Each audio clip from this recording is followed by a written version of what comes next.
Good morning. Good morning. Sorry, the mic wasn't on apparently. First of all, I want to welcome everybody to the 44th Legislative District. It is my district. Also, Senator Smith is the senator representing this area. PTI has just been a tremendous partner for the community. There are events that they open their doors for on a very regular basis, and Greg, we want to thank you for that. I was provided a very long bio. I remember being in an event once where somebody actually took the time to read somebody's very long bio, and it took time away from this very productive meeting. Greg, if you don't mind, I'll dismiss with that. I'll introduce you to talk a little bit about PTI, and then we can get right into the issues of the day on how we're going to create jobs and continue to grow this region. All right. Greg DeFeo. Thank you.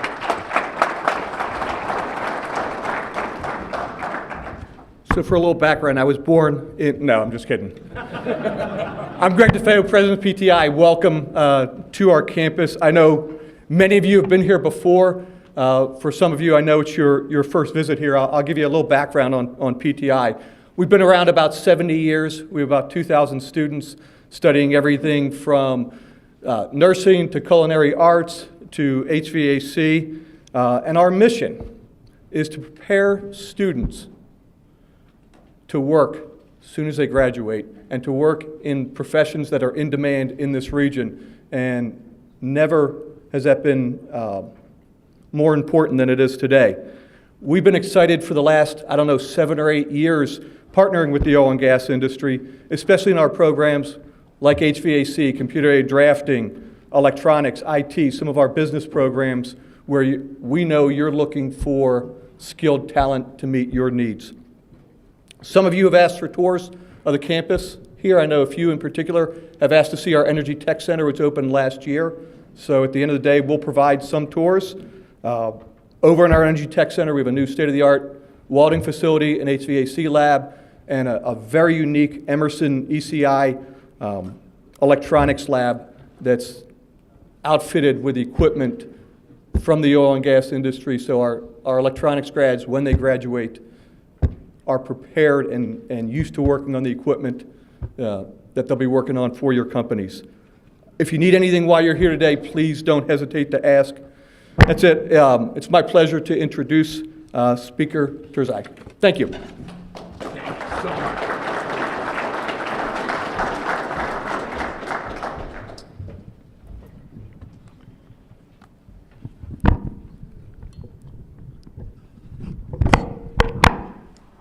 Mark, thank you very much, Representative Mark Mustio, for hosting us in your district. And Greg, to be here at this great facility at PTI, it means so much to all of us as members of the House of Representatives.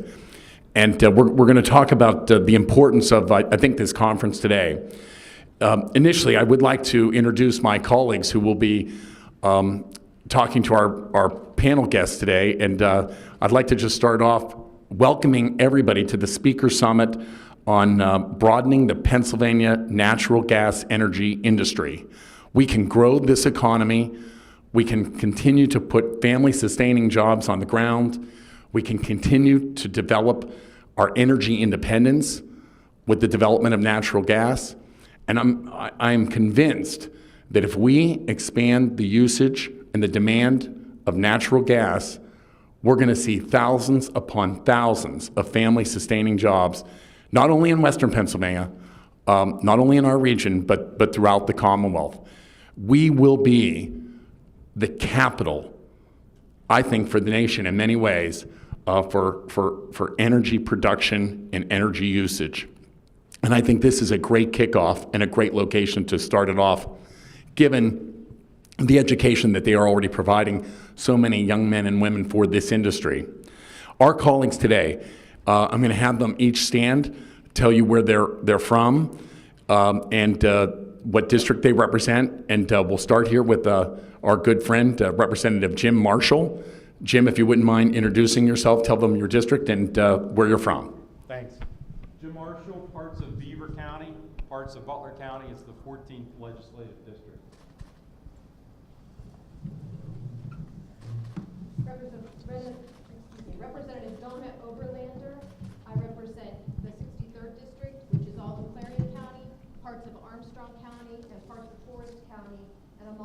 co-chair on the Gas and Oil Caucus. So we really say thank you very much to the speaker for hosting this.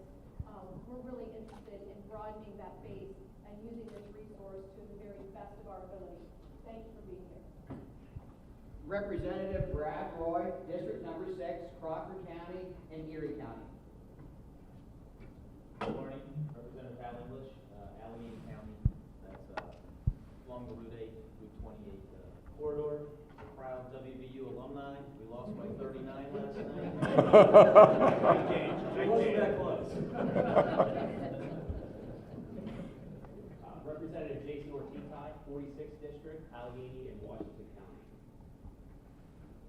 Representative Rick Saccone from the 39th District, which is the southern part of Allegheny County and the northern part of Washington County. Good morning, Jim Christiana, Beaver, Washington County. Good morning, Matt Goddard, 75th Legislative District, Elgin, Clearfield Counties.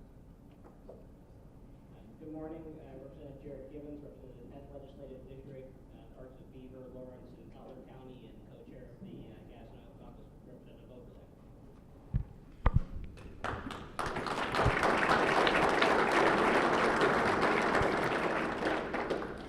Available energy was the cornerstone of Pennsylvania's manufacturing past. It allowed it to be affordable and abundant. Natural gas, in my very humble opinion, is the keystone to Pennsylvania's continuing proud future. Again, thanks to the Pittsburgh Technical Institute for hosting today's conference. And I want to say these few words. With our sizable domestic energy reserves, a robust and established manufacturing base, and a dynamic mix of major corporations, small businesses, and emerging industries, Pennsylvania has a unique opportunity to become really not only the national energy leader, but perhaps the international energy leader. To ensure that Pennsylvania can realize that full potential, we need to work to reduce the tax burden on Pennsylvania's families and job creators, have reasonable regulatory restrictions, not those that inhibit job growth or drive entrepreneurs to other states, but those that protect citizens and protect the environment in a responsible manner, but also know that we need to develop our energy here in Pennsylvania. It's about family-sustaining jobs. It's about job creation. And I want to use one anecdote. I was out and about in one of my grocery stores. I have a wife, Lydia, pediatrician with 3 boys, 10th grade, 9th grade, 6th grade. And I ran into a mom. And she said, Mr. Turzai, I need to stop you for a second. And I said, oh my goodness, yes. And she said, I want you to know I appreciate the points that you are making in a positive manner about the development of Marcellus Shale. My daughter is an environmental engineer, and she just got a great job back here in Western Pennsylvania, and I cannot tell you how excited we are to have her back here. And let me tell you, she will tell everybody, she knows that drilling and extracting natural gas is a very safe process, and that it is good for the region and for the economy. And I thought that was outstanding that this mom brought home that story to me in a very personal way. And I think it's that kind of tale told hundreds-fold is what our conference, our summit is about today. Now there's some people that we really need to thank. I cannot, certainly we have outstanding panels here today, and you'll get to meet all those folks that are here to provide some information and to answer questions. But the Allegheny Conference, Dennis Shablonsky is here. The Allegheny Conference has been outstanding in helping us to develop this speaker summit. The Greater Pittsburgh Chamber of Commerce, the Marcellus Shale Coalition. We have really asked them for, to really push the limits in terms of helping us to get some of our panelists here today. And I think that they have been very, very fair-minded, and we told them we're going to take a very, very balanced approach, and we applaud Dave Spiegelmeyer, Scott Roy, and others with respect to the coalition. Obviously, Pittsburgh Technical Institute, as we go through with respect to our panel today, we'll make sure that we thank some of our other partners. I know the Pennsylvania Manufacturers Association is here today. The greater, I mentioned the Greater Pittsburgh Chamber of Commerce, but also the State Chamber of Business and Industry is here today. The NFIB, National Federation of Independent Business. All of you, thank you very, very much for your participation. In addition, I want to thank some staff members who I think have done an outstanding job with respect to this conference. Justin, if you could just stand up and raise your hand for a second. Justin Novak from our staff has organized this conference on behalf of the Speaker's Office and has done just an outstanding job. Jay Ostrich has done the heavy duty on communications, and Jay's in the back. Jay, thank you for your great work. With us also today, many of you know her, but Karen Coates is our Chief of Staff. She's standing right there. Karen, thank you very, very much. And we have one more member, Representative Park Wentling. Park, come on right up. We have a chair right up here. Come on up. And Park is up from the Northwest and represents 4 counties, right, Park? Correct. Can you tell everybody where you represent? Sure. The district starts in Lawrence County and New Wilmington, up through Mercer County, Crawford County, and ultimately up to Erie County, and ends right in the lake. Thank you very much for joining us today. Okay, we're gonna start with our first panel. I do think that one of the important points that we also need to make today is we do have a I think overall a contrasting position with some of the items that Governor Wolf has put on the table. We think that we need to think outside the box. We think that in terms of the state, that the impact fee is already in place. It's bringing in about $250 million annually. 60% of that is going to the local communities. They are using that, we think, in a very favorable manner with respect to water, with respect to infrastructure. We've heard nothing but positives in terms of a response. 40% of that comes to the state, and it is used essentially for our environmental programs, remediation, reclamation, parks, forests. We think we're putting that tax revenue, and it is tax revenue, to good use. It's essentially a 3% across the board severance tax. We also think that to a certain extent, when people talk about other states and their severance tax, it's an apples to oranges discussion. Please understand that other states don't have business taxes like Pennsylvania has. We have the second highest corporate net income tax in the nation at 9.99%. Our personal income tax actually already taxes smaller businesses. In addition, we still have the capital stock and franchise tax, although that's going to be phased out here shortly. But and also in other states where they do have quote unquote severance taxes or extraction taxes, it is not limited to just one item. It's applied across the board to many items that are extracted from the ground. We think that the way to grow the economy and to grow our tax base is to develop the demand of natural gas. And we don't want to ship the energy that we develop here all out of the state. We recognize that's a component part, but we have a limited window here to pursue use opportunity in Pennsylvania. If activity and related production continues in Pennsylvania, and in time infrastructure develops to move the produced gas, that produced gas will move to where the demand exists. It can all go to the Gulf. We don't want that to happen. We want to make sure that Pennsylvania creates demand here, manufacturing, petrochemicals, changing fleets over to natural gas usage. We think that Pennsylvania ought to be focused on that as our energy policy, increasing the demand right here in Pennsylvania, petrochemical, manufacturing, fleet conversions. And that's what we're going to hear about today.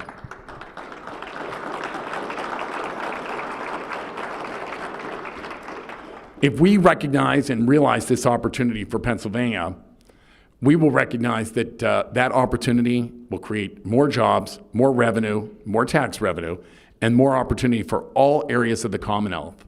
We were just at Steelton, Pennsylvania, right near the Capitol. A company called Durabond just added 150 new employees. in a facility that Bethlehem Steel had let go. Dorbon moved in, took it over. Why? Because they are building pipe for the development of Marcellus Shale transportation. They are building pipe, and they added 150 new jobs, and that's in Stilton, Pennsylvania. Anybody who thinks that the growth is just limited to Western Pennsylvania or the northern tier is mistaken. And look at the refineries at Marcus Hook down in the Philadelphia area. They will benefit from family-sustaining jobs because of the development of Marcellus Shale. So let's bring our first panel on board. I do want to tell you that Matt Gobler and Jim Christiana are going to be leading some of our panels today. They are the leaders in this summit with us today, but all the members are going to be able to ask some questions and to elicit, we think, important information. And I have to also tell you, for Donna Oberlander to be able to come down from Clarion County, Donna is a member of our leadership team, a dynamic leader, and we're so proud to have you come down. Thanks, Donna, for making the trip. Let's bring our first panel up. Justin, can you bring the first panel up, and we'll get started.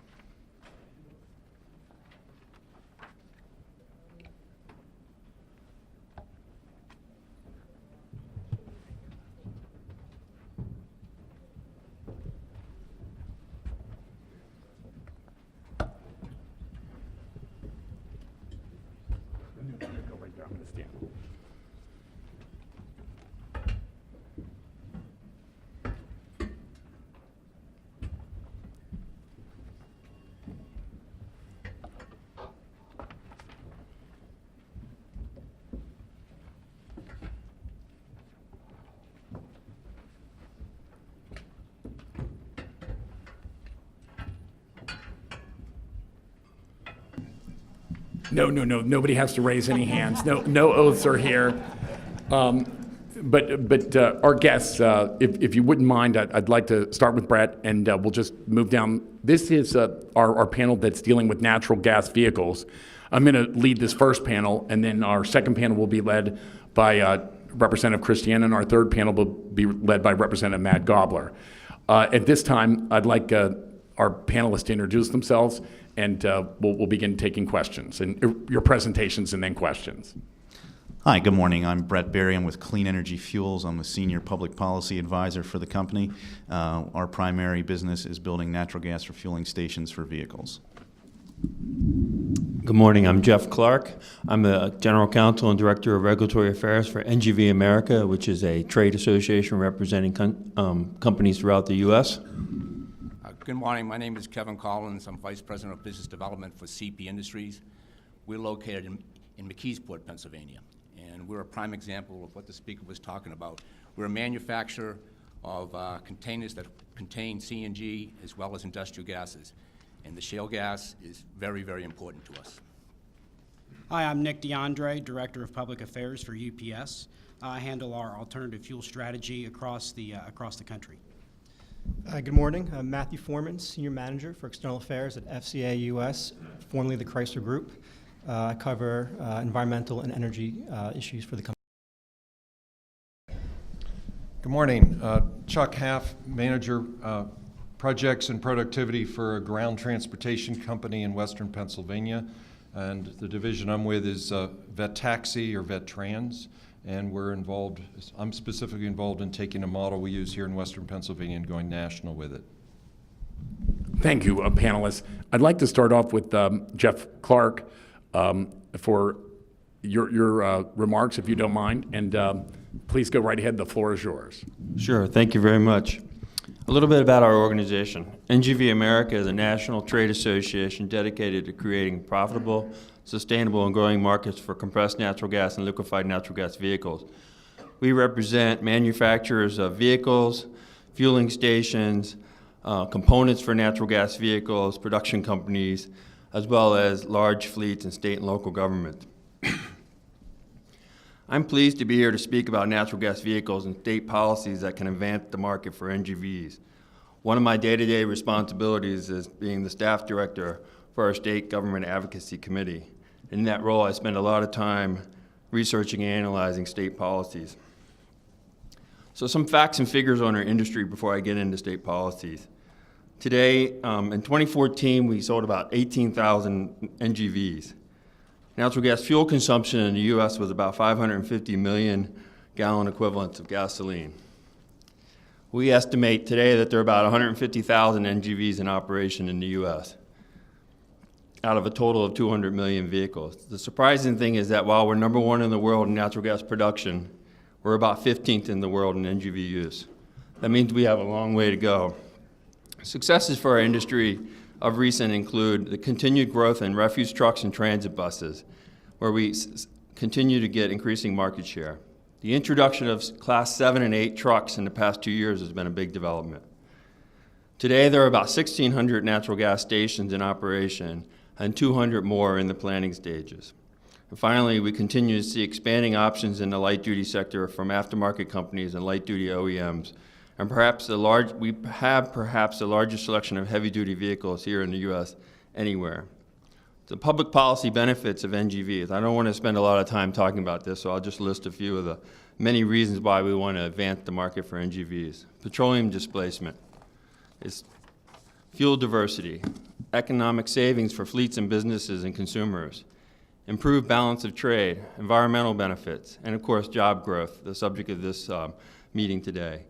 Job growth from natural gas production, job growth from upfitting vehicles, building fueling stations, and related equipment such as storage vessels, hoses, dispensers, and on and on and on. Discussion of state policies. There continues to be a lot of interest across the country in advancing the use of NGVs and other alternative fuels. When most people think of financial incentives, they tend to think of tax credits, or at least that's what most businesses seem to prefer. But financial incentives for an industry can include grants, rebates, sales tax exemptions, reduced tax rates, just to name a few. And there are other things that states can do to incentivize industries, such as removing regulatory burden and providing regulatory certainty.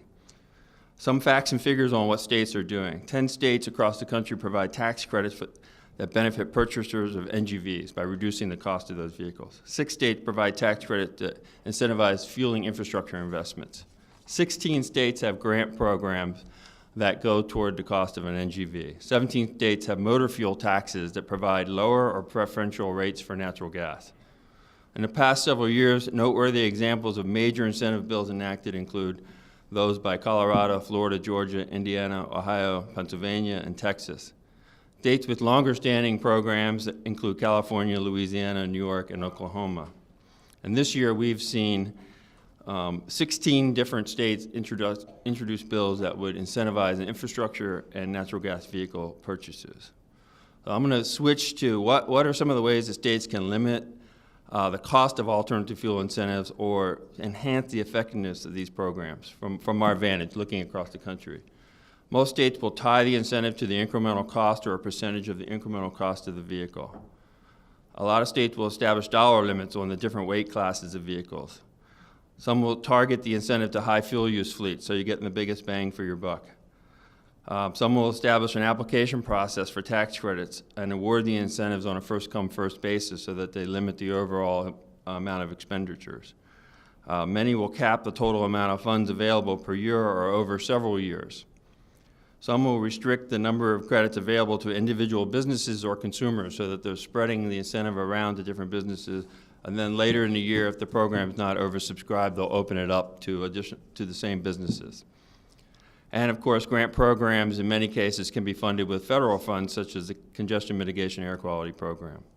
Just a few thoughts on grants versus tax credits. Tax credits generally only benefit corporations or businesses, not government or nonprofit organizations, something to think about. Grant programs can benefit all types of organizations. Tax credits can be set up to be relatively easy to implement. That's one of the advantages. And grant programs can involve a lot of administrative oversight. But grant programs and voucher programs allow you for more control and targeted disbursements of incentives. Other types of incentives that states can look at: sales and use tax exemptions, adjusting motor fuel taxes so that they are applied on an energy equivalent basis. Thank you, Pennsylvania, for doing that. Providing weight exemptions for alternative fuels, allowing the use of EPA certified and approved aftermarket systems in states that have the California Low Emission Vehicle Program. Again, thank you, Pennsylvania, for being a leader in that area. Removing outdated or inappropriate regulations like those that regulate the use of alternative fuel vehicles on bridges and in tunnels. And finally, allowing retailers to sell alternative fuels in units that make sense, like the gasoline gallon equivalent and diesel gallon equivalent. Thank you, Pennsylvania, for supporting this effort at the National Conference of Weights and Measures last year.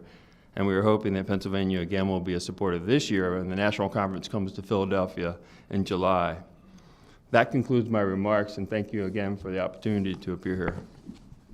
Jeff, thank you so much. We have with us, I think, an interesting panel with respect to this issue. Matt Foreman is with Fiat Chrysler, and they are one of the leading manufacturers. And right now we're going to turn it over to the manufacturers. We will also have with us a business that actually helps the conversion, another business that actually provides the fuel for the vehicles, and a number of businesses that have already done the conversion and to give you their level of experience. But Matt, you're the Senior Manager of External Affairs at Fiat and Chrysler. Tell us a little bit about what you manufacture in terms of a CNG vehicle, and what's the market like, and how do we grow it? Sure. First off, Speaker Turzai, thank you for this opportunity to be here. So FCA is it's a new name, but the company with a long history, formerly Chrysler Group. We manufacture under the brands of Jeep, Dodge, Ram, Chrysler, and Fiat. In terms of products, we currently sell and produce a biofuel heavy-duty Ram 2500 CNG pickup truck. We're proud that we are the only North American OEM to build a complete factory-built CNG pickup truck that comes off our production line, fully assembled, factory-tested, factory-warranted, and shipped directly to our 2,400 authorized dealers across the United States. These vehicles began arriving in dealerships in 2012. I mentioned it's a biofuel vehicle, and the reason why we built the Ram CNG pickup truck as a biofuel is due to the limited infrastructure that's out there for consumers. So the vehicle primarily operates on natural gas, and if the driver depletes the tank, it will seamlessly transition over to gasoline. That helps consumers and fleet customers get over what we refer to as range anxiety, this concern of purchasing an alternative fuel with the concern that you may run out of the alternative fuel, whether it's electricity or natural gas, without being able to refuel. Thus, as I mentioned, it's a biofuel pickup truck. And actually, combined with CNG and gasoline, our pickup trucks can go over 745 miles, which is an impressive range. So that's the pickup truck. But I just want to just briefly mention, from an OEM perspective, the role of natural gas and why we view it as it's a positive development in transportation. There are a number of policy objectives, whether it's energy security, reducing greenhouse gas emissions, smog-forming emissions, and just relying on or decreasing our dependence on petroleum. Natural gas is a positive fuel that we need to embrace as a transportation fuel. In the more recent past, customers have been reluctant to use natural gas. And the primary reasons for that are probably number one, the infrastructure issue, that there's just simply a lack of refueling open to the public. We're seeing more and more stations being developed across the United States, but still, to get a consumer base and to develop a market, we're going to need more infrastructure. As a result, we currently focus more on fleet customers who have a return to base. They have usually a dedicated route, so they know how many miles they'll be driving, where they're going, and then usually there's a refueling depot behind a fence for those customers, fleet customers, to use. So I'll leave it at that for now, from an OEM perspective. And thanks again for this opportunity to be here. Oh, thank you so much, Matt. I don't think I would be remiss in saying we would love to have an OEM in Pennsylvania. So when you want to bring that manufacturing facility, we're in. Rick Saccone said he's going to lead those discussions. Next, I think it's important to introduce Brett Berry, a senior policy advisor with Clean Fuels. Clean Fuels is one of the nation's companies that actually converts fleets to use of CNG or LNG fuel and helps to build out the natural gas vehicle infrastructure. Brett, tell us about the business you do here in Pennsylvania now, and what it's like to have those facilities, and how do we expand that? Absolutely. First, Speaker Turzai, I really appreciate this opportunity to be here today, and good morning to all the members of the House as well. Clean energy is North America's largest provider of natural gas as a transportation fuel. Primarily, we deal with vehicles. However, we also are exploring the possibility of refueling locomotives as well as ships to be powered by LNG. Right now, you do have some Pennsylvania manufacturers actually working on the LNG locomotives up in Erie. So Pennsylvania is really a crossroads for a lot of different things going on in the natural gas industry, not only just we refuel over 40,000 CNG and LNG vehicles per day. We are in 43 states. We operate over 550 natural gas refueling stations. While natural gas is being used successfully as a clean energy source for baseload energy production, it is in the motor vehicle market where it has the added benefit of directly displacing foreign oil. And to put that in a perspective of the opportunity we have, if we were to switch over all 18-wheelers to natural gas, we could cut our dependence on OPEC oil by over 80%. We are moving in the right direction. Since 2009, we have over doubled the amount of natural gas refueling stations in the country to over 1,600, as Jeff had mentioned. Roughly a third of new mass transit buses that are being ordered are natural gas. And now a majority of new refuse trucks are now going to be natural gas. So in that sector, we are going from an alternative to the standard. Cleaner emissions and a cheaper fuel source led to renewed interest in natural gas vehicles, but it was the support from both federal and state governments which moved interest to action. We are now past the first movers stage, and the results are promising.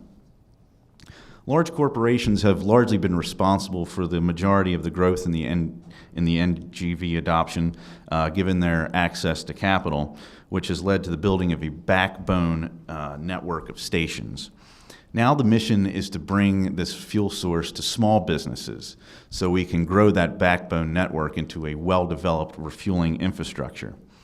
Clean Energy now operates 9 natural gas refueling stations in Pennsylvania, with plans to open an additional 4 public stations later this year, in addition to about 5 or 6 private stations that we currently operate for companies. We have formed strategic partnerships with both PECO and Lehigh Gas, and it is through these partnerships that we hope to grant small businesses throughout the Commonwealth access to their own affordable motor fuel. As you know, NGVs do require a significant upfront investment, and the savings are realized over time. Many businesses simply cannot afford the upfront initial capital investment, especially in the current economic environment. But in Pennsylvania, this has not been the case. The Act 13 NGV grant program has been incredibly successful in removing the upfront cost barrier. However, this program has recently expired. NGV density is critical not only to the expansion but the sustainability of the current natural gas refueling network. The Act 13 NGV grant program should be temporarily, and I emphasize temporarily, extended to ensure that Pennsylvania's past investments that it has made reach their full potential, and so that the additional business communities can have access to this more affordable fuel. In the last round of funding, DEP awarded 18 grants. However, there were 37 applications, so you can see that there still is a great demand for these funds. NGVs serve as a traveling billboard for the success of Marcellus Shale development. Reading about the benefits of the Marcellus Shale is one thing, but passing a vehicle on the highway, seeing in the morning when your trash is picked up, or getting on a mass transit bus is quite another. That concludes my comments, and thank you for this opportunity again. Thank you, Brett. Kevin Collins is Vice President of Business Development for CP Industries. That's a firm that's based in McKeesport, Pennsylvania, right here in Allegheny County. It's a leading manufacturer of gas cylinders, offering both onboard tanks and for natural gas-fueled vehicles, as well as ground storage tanks for fueling stations. Can you tell us what's going on, Kevin, in the development of your business? Thank you, Mr. Speaker. Yeah, again, we're located in McKeesport, Pennsylvania. The facility's been there since 1897, and we make pressure vessels that contain high-pressure gases, including CNG.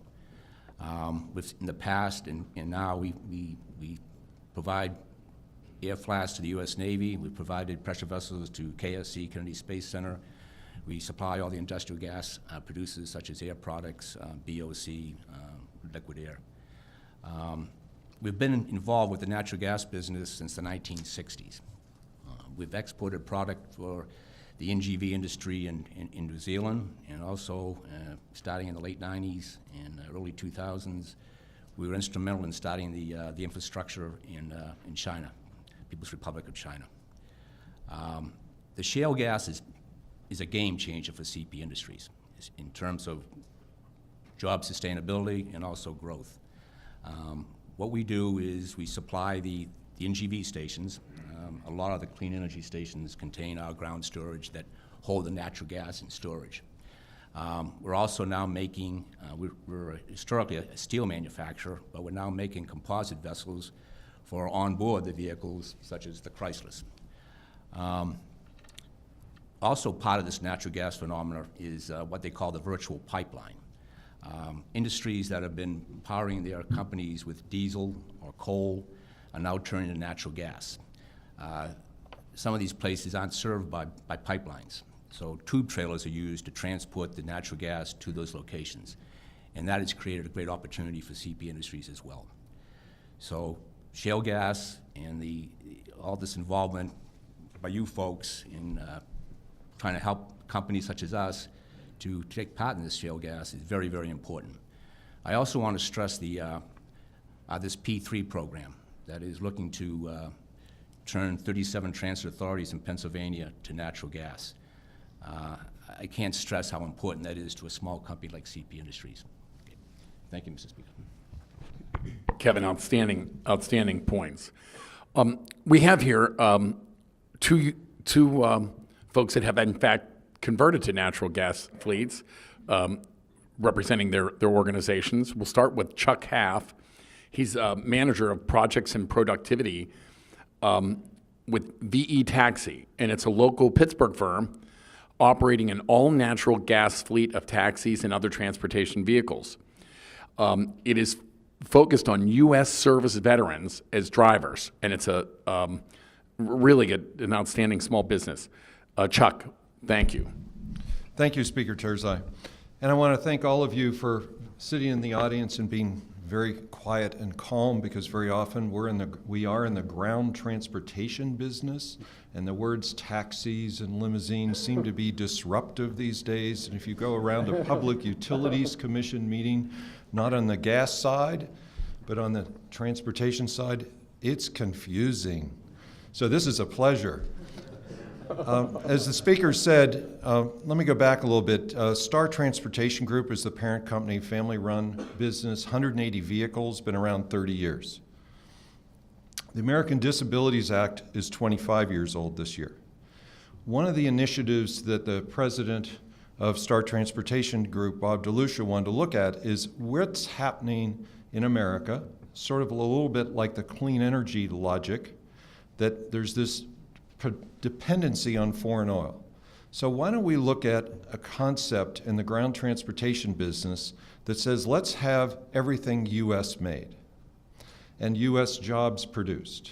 So with that in mind, starting about 4 years ago, but it took, for some odd regulatory reason, 2.5 years before it could begin operating in 2012, Vet Taxi began operating with 25 vehicles. All the vehicles are made in the USA, in the only factory that makes dedicated compressed natural gas vehicles, and that's in the AM General plant in Indiana, where the Hummer was made. The vehicles are produced with a $8,500 upfit for a CNG engine. So we talked about the upfront costs and of trying to look at incentives to maybe lower that, as opposed to the same model with regular gasoline. There's no loss in mileage with compressed natural gas over the regular gasoline. No loss in power. Still can go up around here, Green Tree Hill, without a problem. But the point about the vehicle is U.S. made, U.S. workers, important to the veteran-owned CEO of the company. Another piece was, besides the USA-made vehicles that are dedicated to natural gas, that vehicle also is the only one dedicated as a taxi-like vehicle to transport anyone in a wheelchair or anyone who qualifies for American Disabilities Act. So there is on an underfloor ramp. There's a vehicle out front. You can take a look at it. A CNG vehicle is a CNG vehicle, but it looks like a regular vehicle except for the design. So if you get under the hood, you won't notice the difference. And if there are any PTI students here, you won't see much difference. But again, runs on natural gas, designed for American disabilities. Every vehicle, 100%, just like London, every taxi cab is wheelchair accessible. And just like the buses that run around in cities. So you have the American disabilities component, you have the clean energy coming out of this vehicle in Indiana. Why natural gas? The drivers typically in a taxi sort of business across the country lease their vehicles, and therefore their only real cost besides sort of leasing the vehicle is the fuel. They love, traditionally, until recently, 40% lower cost of fuel out of their pocket. That puts more capital in their pocket to spend in communities which you each represent. And I think that's a key factor in the operating side of the vehicle, that it's a lower consumer cost, which instead of the gasoline going to the fuel cost going to where fuel costs go, it goes to dry cleaners, restaurants, and other things, which is a very big economic boost in most communities. So besides lowering the cost of the driver, we find in our life cycle, the cost of maintenance on a CNG vehicle is approximately 10% within sort of the internal system. So as a business cost, that's also better. We talked about the public transportation earlier from the clean energy standpoint and looking at putting buses. The same factor rolls to that. Lower public sector maintenance costs in the maintaining CNG vehicles without any loss of power consumption miles per gallon. Very important when you think of switching over fleets. The drivers we happen to use in our program, which don't even do anything here, it happens to be that in the vet taxi model, or vet trans model as we call it going nationally, there are jobs for veterans. In vet taxi, vet trans, every driver must be a veteran or a family member of a veteran, and that means there are 2.4 jobs per every vehicle that hits the streets. Why 2.4? If you think of a vehicle, taxi is really a roving cash register, mobile cash register, that you run it 20 hours a day, 7 days a week, that type of thing in an urban environment. You can't obviously drive that much, so that's where the jobs come from. It also factors in you might have a maintenance piece. We had 3 mechanics who went out to Indiana to look at not just the infrastructure of the vehicle for training, but also to look at the maintenance of the gasoline side. I think the other piece of the vehicle that I sort of touched on and the uniqueness of why my boss a few years ago started this group was he said, if you're going to have a public transportation vehicle and you can have one that's dedicated with natural gas and it's designed with people like at the Fiat Chrysler Group or it's now AM General in Indiana, you're designing that compressed tank into the design of the vehicle and not trying to figure out how do you shove something made by the other gentleman on the panel into where the spare tire is to somehow make it, roll down the road. So the idea of looking at engineering positions to look at how do you change and redesign traditional things to bring together the infrastructure, which is not just from the field through the pipeline to the refinery, but also is down to how do you get it from the retail stations here. I'll mention retail stations. One of the things we did when my boss started up the business is, oh my goodness, there's Equitable Gas in Pittsburgh. Where do you get retail station to resupply? We're not a fleet, it's not a UPS, it's not that sort of thing behind the fence. So we actually brought into Pennsylvania for the first time a company from New York opened up in downtown Pittsburgh, Station Square, a group called American Natural. So they became a gasoline, a diesel, a CNG, as well as food and coffee, of course, stop that we use. That's retail. Same idea that clean energy does. We've expanded. We have now a licensee group in Atlanta, Georgia. We use clean energy down there. One of the initiatives I have to deal with is from business development is where is this infrastructure for something like a retail consumer-based or taxi driver type, limo driver type base. If you don't have that infrastructure and you don't get legislators to think about that end of the supply chain, forget it. And we talked earlier at the beginning, the jobs, if the gas doesn't get missing, That's the kind of stuff you're missing. If you can't get it in the consumer's hands to use as easily as turning the spigot on, forget it. So I don't know how legislators think about that or how you act on it, but that's a key piece. I think that's all I'll say at this point, other than I think natural gas to us has created these jobs, opportunities where they didn't exist before, and we certainly know the world needs another taxi company in every city because there's no Uber or Lyft type of thing going on. By the way, we're extremely profitable, but it has nothing to do with that sort of competition. The disruption is extremely healthy, not just from the regulatory side to get things up-sided, right-sided, left-sided, whatever side it's supposed to be, but they also tends to look at an opportunity to look at ground transportation and leaving your car at home much more effectively, which again looks at the carbon footprint. We have shifted our entire fleet of 180, I think we're 68% away from gasoline. We've got a lot of propane and all the paratransit vans. We do a lot of access, which is the ADA public transit sort of thing here in Allegheny County. But my point is, alternative fuel, lowering the green, getting the tree huggers behind it is a very interesting proposition. You really are taking the complaints in the field about pollution and you're negating them, net zeroing it out with their same concerns for pollution in the urban environment. So really it's a net gain of maybe nothing, maybe it's a positive. I don't know what it is, but overall, if you got to look at the bigger picture, not something legislators want to do in this election cycle. Sorry. Oh, this group of legislators does. Thank you so much. And for this panel, our last guest, outstanding company. We talked about a small business. Now we're talking about a significant corporation, UPS, one of the nation's leading parcel services, and we all see their outstanding ads on TV. They're in the process of converting significant portions of their truck fleet to natural gas. And Nick D'Andrea, the Director of State Government Affairs for UPS, has been kind enough to be one of our guests. Nick, please tell us about what's going on at UPS. Yeah, thank you, and thank you, Mr. Speaker, and those members of the General Assembly for having us here today to do this. There are a few states that are doing what you are doing, so it's a tribute to your leadership and a tribute to the Commonwealth of Pennsylvania. I will have to say I do appreciate this meeting taking place a little south of Pittsburgh because I grew up in Cincinnati as a Bengals season ticket holder. So I was afraid that if the meeting was up there, I'd be having a nervous tick when I was doing the presentation. And I'm actually going to go through a little quick PowerPoint if you don't mind. So let me just give you a little bit about UPS. We are a global leader in logistics. We're headquartered in Atlanta, Georgia. We serve more than 220 countries with 435,000 employees nationwide. 16,000 of those employees are here in Pennsylvania, which makes us the third largest employer. We move about 18 million packages every day. Last year on our peak day before Christmas, we moved 32 million packages, which was a record for us. And we have 100,000 vehicles nationwide or worldwide.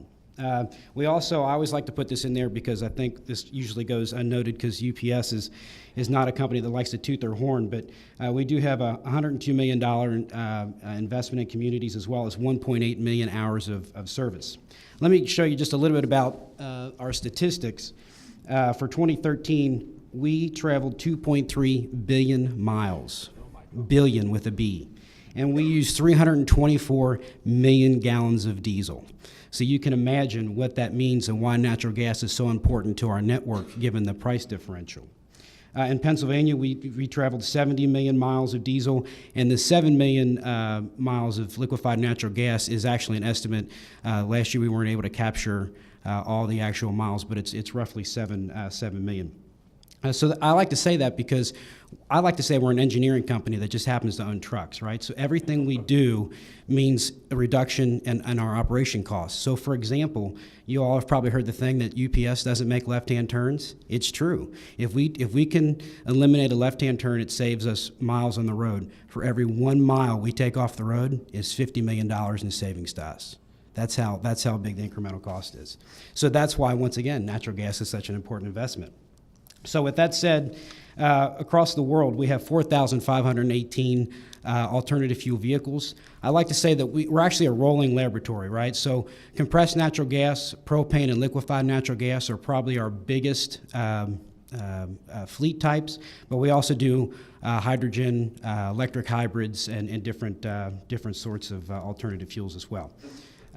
This is a really important map, especially for here today, and I know hopefully it shows up pretty well, but you'll see Pennsylvania really is our gateway to the Mid-Atlantic and to the Northeast as far as alternative fuels. So those two LNG fueling stations that we built in Mechanicsburg at approximately $7.5 million, we have 120 LNG tractors deployed there. And then, of course, in New Stanton, we're going to be building we're actually in construction right now, a CNG station at $4.5 million, of which we're going to have 83 tractors and roughly 65 package cars. Forgot to hit the slide there. With that said, I did want to say that a couple things. You know, you already have taken the step of equalizing the fuel on liquefied natural gas and compressed natural gas, which was critical to our investment. And if you go back to the slide on the map, you'll see we really only have deployed tractors and package cars in areas where there have been incentives to do so. If not, it's a tax disadvantage for us to do it, and we just won't do it. So you'll see the connectivity that we have in the range with the larger circles. But you've already equalized the tax, and of course we were able to take you all up on the investment that you made in natural gas and the investment we've made as far as the incremental cost on the equipment. So for example, a diesel tractor trailer costs roughly $90,000. The price has come down a little bit, but at one point we were paying roughly $200,000 for a natural gas truck. So that incremental has come down a little bit, but your all's helping us make that investment is what spurred us to put those tractors here in Pennsylvania. I will say we were one of the early adopters. So at the same time, I know the credits expired last year, and just to tag on to what Brett said, you know, we were an early adopter. So those folks that were kind of watching us as a bellwether to see if it would work or not, maybe wanting to get in now. So it may be something you all want to look at to expand that for a few more years, or even look at other options. I know Florida does a sales tax or fuel tax holiday for 5 years where you don't pay any tax on alternative fuel vehicles. Now I realize that could be a costly endeavor, but it sure would spur investment. There's no question about that. So we appreciate the support that you all have had of us and your leadership, and certainly, like I said, Pennsylvania plays a pivotal role in our network and our alternative fuel strategy. So thank you for your time.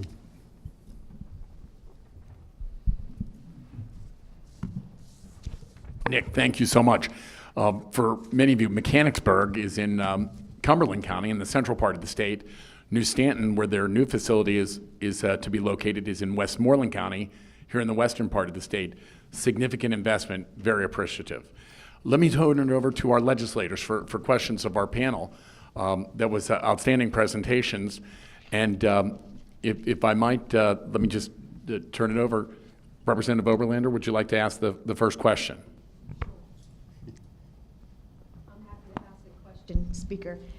I'm going to direct my question to the gentleman from Chrysler Fiat.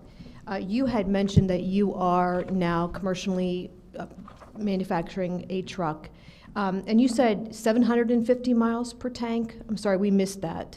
I'm sorry. So, yes, total 745 miles approximately, and that is a combination of the CNG tank plus the gasoline tank. So when customers want to buy that truck, they have an option.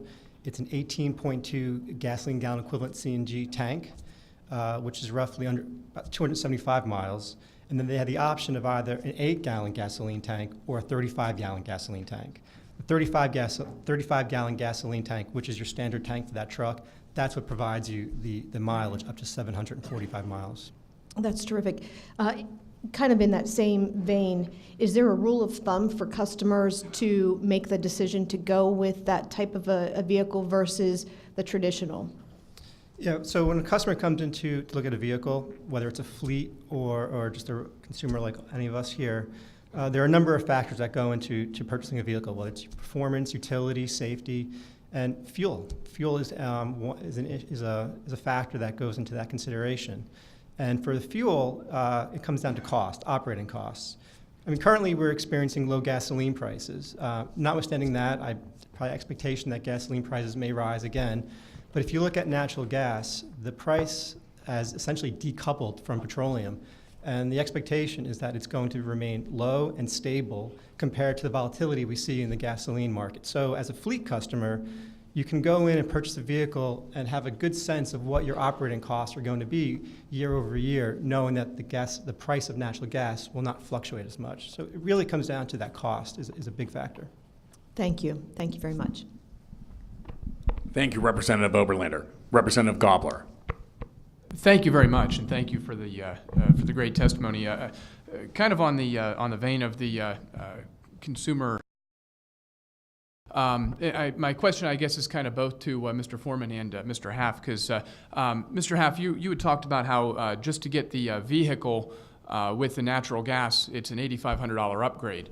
And so I guess my question, among you guys is, what is it going to take for us to get to the point where the OEM natural gas thing is something that's common? Right now, it's still viewed as kind of an interesting thing, kind of a strange thing. How are we going to get to the point where that is a common thing so that consumers don't have to pay a premium for the vehicle? Because it seems to me it's a matter of economies of scale. Is that right? I'm not sure if it's an economy of scale because I'm not a manufacturer side, but with a background and we also have 3 Teslas in the vet taxi fleet for car services because the vet taxi's fueled on, as I said, domestic U.S. fuel. So if you think of the cost of a Tesla, all electric, you think of the cost of a Nissan Leaf, all electric. Then you think of a Prius, which is sort of a hybrid, and just like the truck is, you've got options where in your truck from Chrysler, they can stack it so you get that multiple range, which is a really cool thing. You know, you've got the Chevy Volt. So in all this, the manufacturers are trying to figure out how do you make it cost effective so it's really there. Prius now doesn't cost any more than you know, it sort of came down. Tesla is still where it is, but they've said they're going to bring it down. So I don't know what you can do to rush it, but I think there are ways to look in the interim to have these incentives, whether it's the, you know, when you go to take the plate to the DMV, you get, you know, $2,500 off. And of course, natural gas isn't quite as good as electric in Georgia anyway, because we've got a guy down there who's putting 5 cars on the street, they're all gas. So there's rules like that that I think can work on the edges. But fundamentally, I think market demand's going to come down, as we said here earlier, is if you have a retail infrastructure and it makes it's no big deal to do it, then it works. And I'm speaking to that from the standpoint of thinking as a taxi company, the way Uber and Lyft have taken off. No big deal, I just needed an app on my phone. All of a sudden, minds are changed. That's the sort of the magic thing that I think the manufacturers have to look at to go with consumers. The vehicle that we use that's made in Indiana has a consumer division. And yes, it's ADA focused, but they have a great difficulty making that work because across the country, there are a lot of people who have dependent wheelchairs and would like to have that, whether it's a senior side or the 1% of the population that depend on wheelchairs every day. As people age, that's a whole different population. But they find there isn't an infrastructure to deal with that, and it makes it difficult. And you did, from a manufacturer perspective, you actually answered your own question. It's economies of scale for us. There is an upfront cost to purchasing a CNG vehicle because you're adding new technologies. And as a market grows and more vehicles are produced and on the road, those costs will naturally come down. Can I just add on the tractor side? There's primarily one company that makes the natural gas engine for tractor trailers, and they have a 96% market share. So I think until you see others get into the game, that price is going to stay relatively high. The factory in Indiana uses a Ford engine, and that's why I'm glad to be sitting next to someone from Chrysler for multiple reasons here, for engine and body, because competition is what, again, helps to bring the market down and the demand up. But there's not going to be competition from them unless we figure out how to get the demand up from the consumers and the businesses as well. And that's that magic that government, again, I don't mean to be negative, but I think it's just not easy to figure out on a chalkboard. Jeff, there are other OEMs that are producing natural gas vehicles, correct? There are. Honda has for many years sold a dedicated version of the Civic, and but we're talking volumes of 1,000 to 2,000 vehicles a year. So if your question is specifically consumers, meaning you and I and families who want a car, the difficulty with the passenger car market has been the fuel consumption doesn't pay down that cost. So if it's $10,000, people don't drive enough miles a year to pay down that cost. If we could cut that in half and make it $5,000, and you were saving $1,000 a year, a lot of people would say, 5 years is too long. So you're up against that when you're talking about the consumer and the family. Now the Honda Civic works great for the pharmaceutical company salesperson who's out driving all day and putting huge miles on. So those sorts of applications work. One thing we are up against is a challenge that we're a little bit different than other places around the world where passenger car markets have taken off, is that the fuel price in other places like Europe, the taxes on gasoline and diesel are so high that the economics do work for passenger cars. And they also have different dynamics over there. They're using smaller steel cylinders in those vehicles in Europe. They're less costly over here because Americans want longer driving range. We're using lightweight composites that are very expensive materials. And so we do need some breakthroughs in terms of moving away from some of those expensive composites, and we do need higher volumes. The key thing, though, is really the beginning of the transition is with fleet vehicles, because you can put on your facility a natural gas refueling, and it's worth that investment if you have vehicles, like you said, in the pharmaceutical industry, or if you're in utilities. Utilities have vehicles all out and about on the road, or public transportation. The key is the start of the conversion really isn't in the passenger market. The key for conversion is really in the business market, folks that regularly use vehicles out and about on the road and are always coming back to a particular location. Would you agree with that? Absolutely. I would agree with that. And again, those costs for businesses are driven by the fact that they want a 250-mile driving range. If we could get to the consumer market, we might start to look at vehicles that are optimized for natural gas that have, say, a 100-mile driving range on natural gas or something like that, so we can save on the cylinder. And consumers generally, typically, are driving no more than 40 miles a day. So if we can get enough fueling infrastructure in place, then we can start to optimize these packages and bring the cost down. But you're absolutely right about where our industry is focused first on the heavy fleets. I want to jump onto that from a small business standpoint. The range anxiety piece is not one in the taxi, at least for us, because the mileage, as I said earlier, is the same. So in our vehicles, they can get the 250 miles, no loss of miles, et cetera. And that's, again, it was designed for that at the factory, and there's no negative. But regulatory-wise, I know we're looking at this in some areas where we want to have contracts, and again, range anxiety is a real challenge. There are fleet areas behind the fence. There's a business that has their fuel, but how can we let the local taxi company or the local consumer go to the UPS depot without getting into the mess of liability consumer on a business lot? They put the infrastructure in themselves, or if we could stop at their facility on New Stanton. You know, it's a mixture where I think, again, government has a role, but we tend to get to, as I alluded to before in the PUC, you get sort of siloed. And if you want to be innovative in Pennsylvania to really get this going, figure out the diagonal rather than the vertical or the horizontal that lets those of us who are innovators trying to move this forward in practical experience, don't penalize us because we're out there. Let us sort of figure out how to piggyback off of their investment. And you know, clean energy may not like it that I'm going behind the fence to UPS, you know, to pick up the energy, but as long as clean energy is selling to them as well, they don't much care where I stop. And I think it's that sort of thing that we want to collaborate on.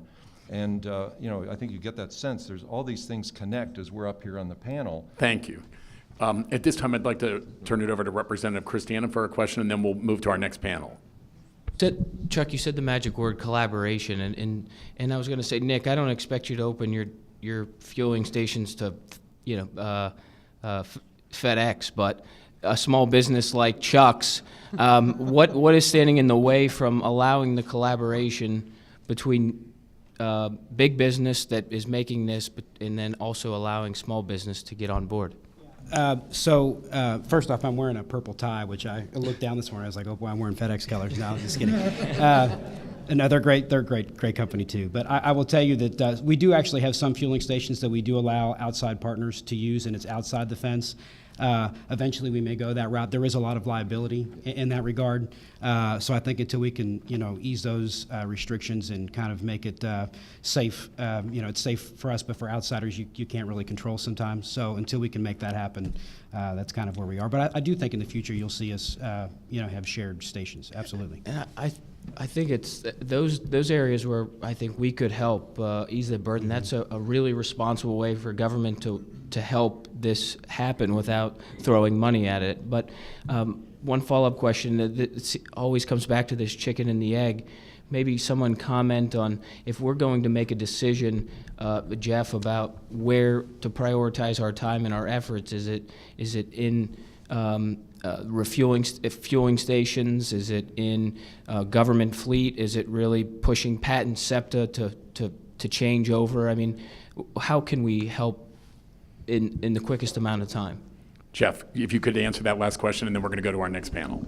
Our members are a little split on this, but I think most of them gravitate toward putting the incentives in the vehicles and the high fuel use applications so that the fueling companies can justify the investment. They'll make the investment. It's the fleet customer who's more resistant to making the investment, so let's encourage them. Thank you so much, everybody. At this time, we appreciate it.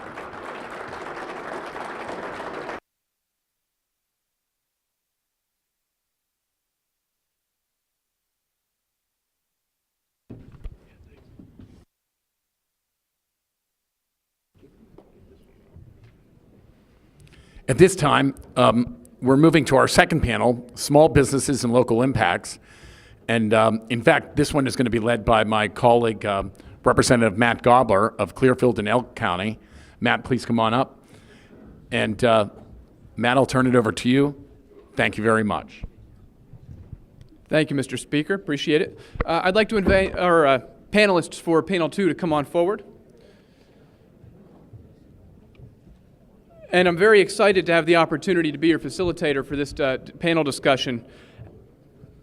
As you know, there's so many different topics and different areas that we can go into in talking about the impacts of the energy development industry in Pennsylvania. But I think it is so important for us, especially as legislators who represent local constituencies, to be able to address and talk about how does the industry impact our local communities? How does it impact small businesses, which really are the backbone of our local economy and create the local jobs?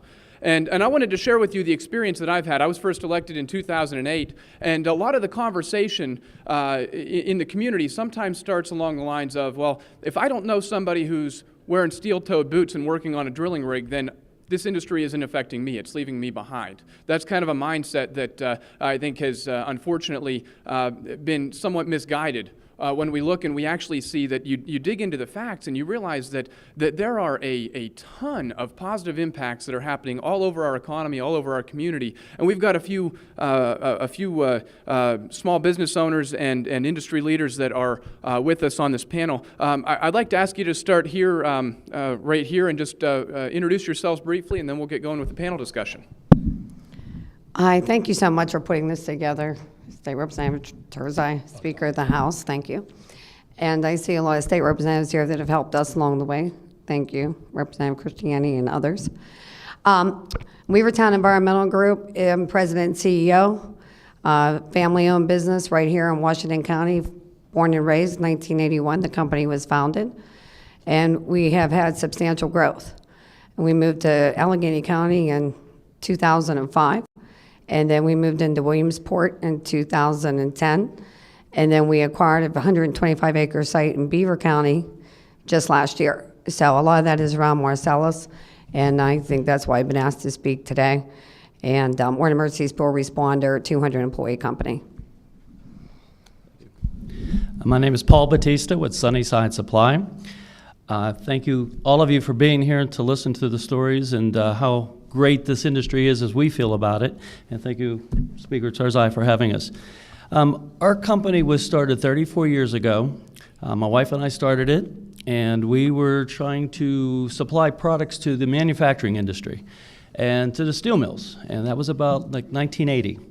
As we seen these industries, those manufacturers leave, we kept adjusting our business to go to research centers and institutions and schools to try and keep our business going. Our business was substantial. We did well with it. We paid for a house, put kids through college and that, so it was good. But we got to a point in our life where we were 28 years into the business and decided, what's the future look like for us? So we made a decision to sit down and think about it. Do we sell the business and semi-retire, get out of it, or do we keep moving forward? We have 2 children that work in the business, and we talked with them what they thought their future was with it. Lo and behold, in 2004, the first Marcellus well was drilled 3 miles from my house. So I got to see firsthand what was going on. I was able to research that industry. Let me tell you this, the drilling process and operation is totally different today than what it was 10 years ago. It's really come a long way, the technology and everything. But with that opportunity for me to be ahead of the industry, we were able to see what was going on, and we switched our business and made a decision that we are going to be a supplier, a full-line supplier of safety and production and operation supplies to the oil and gas industry. It was kind of tough. We retooled, basically. Took different types of toolings and different supplies to get to that industry. Our growth in 5 years went from $1 million in sales to $6 million in sales. We went from employing 5 people to 16 people.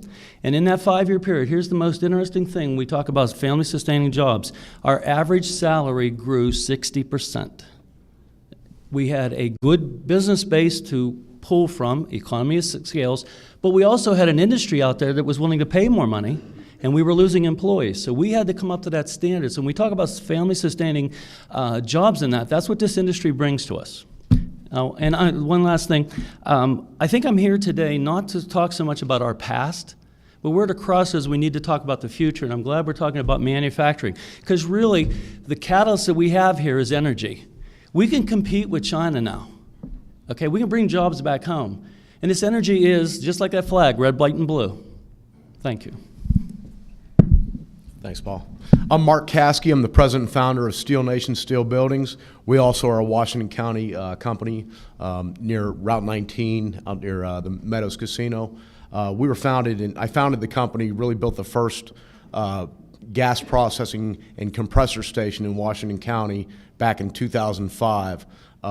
Like Paul said, we're also located very close to the original Wren's well. We had some people here from Range Resources that was very instrumental in investing a lot of money into the very first Marcellus well. So I come from a coal background, design and engineering and building of coal prep plants all through Appalachia, even out in the western Montana, Wyoming areas.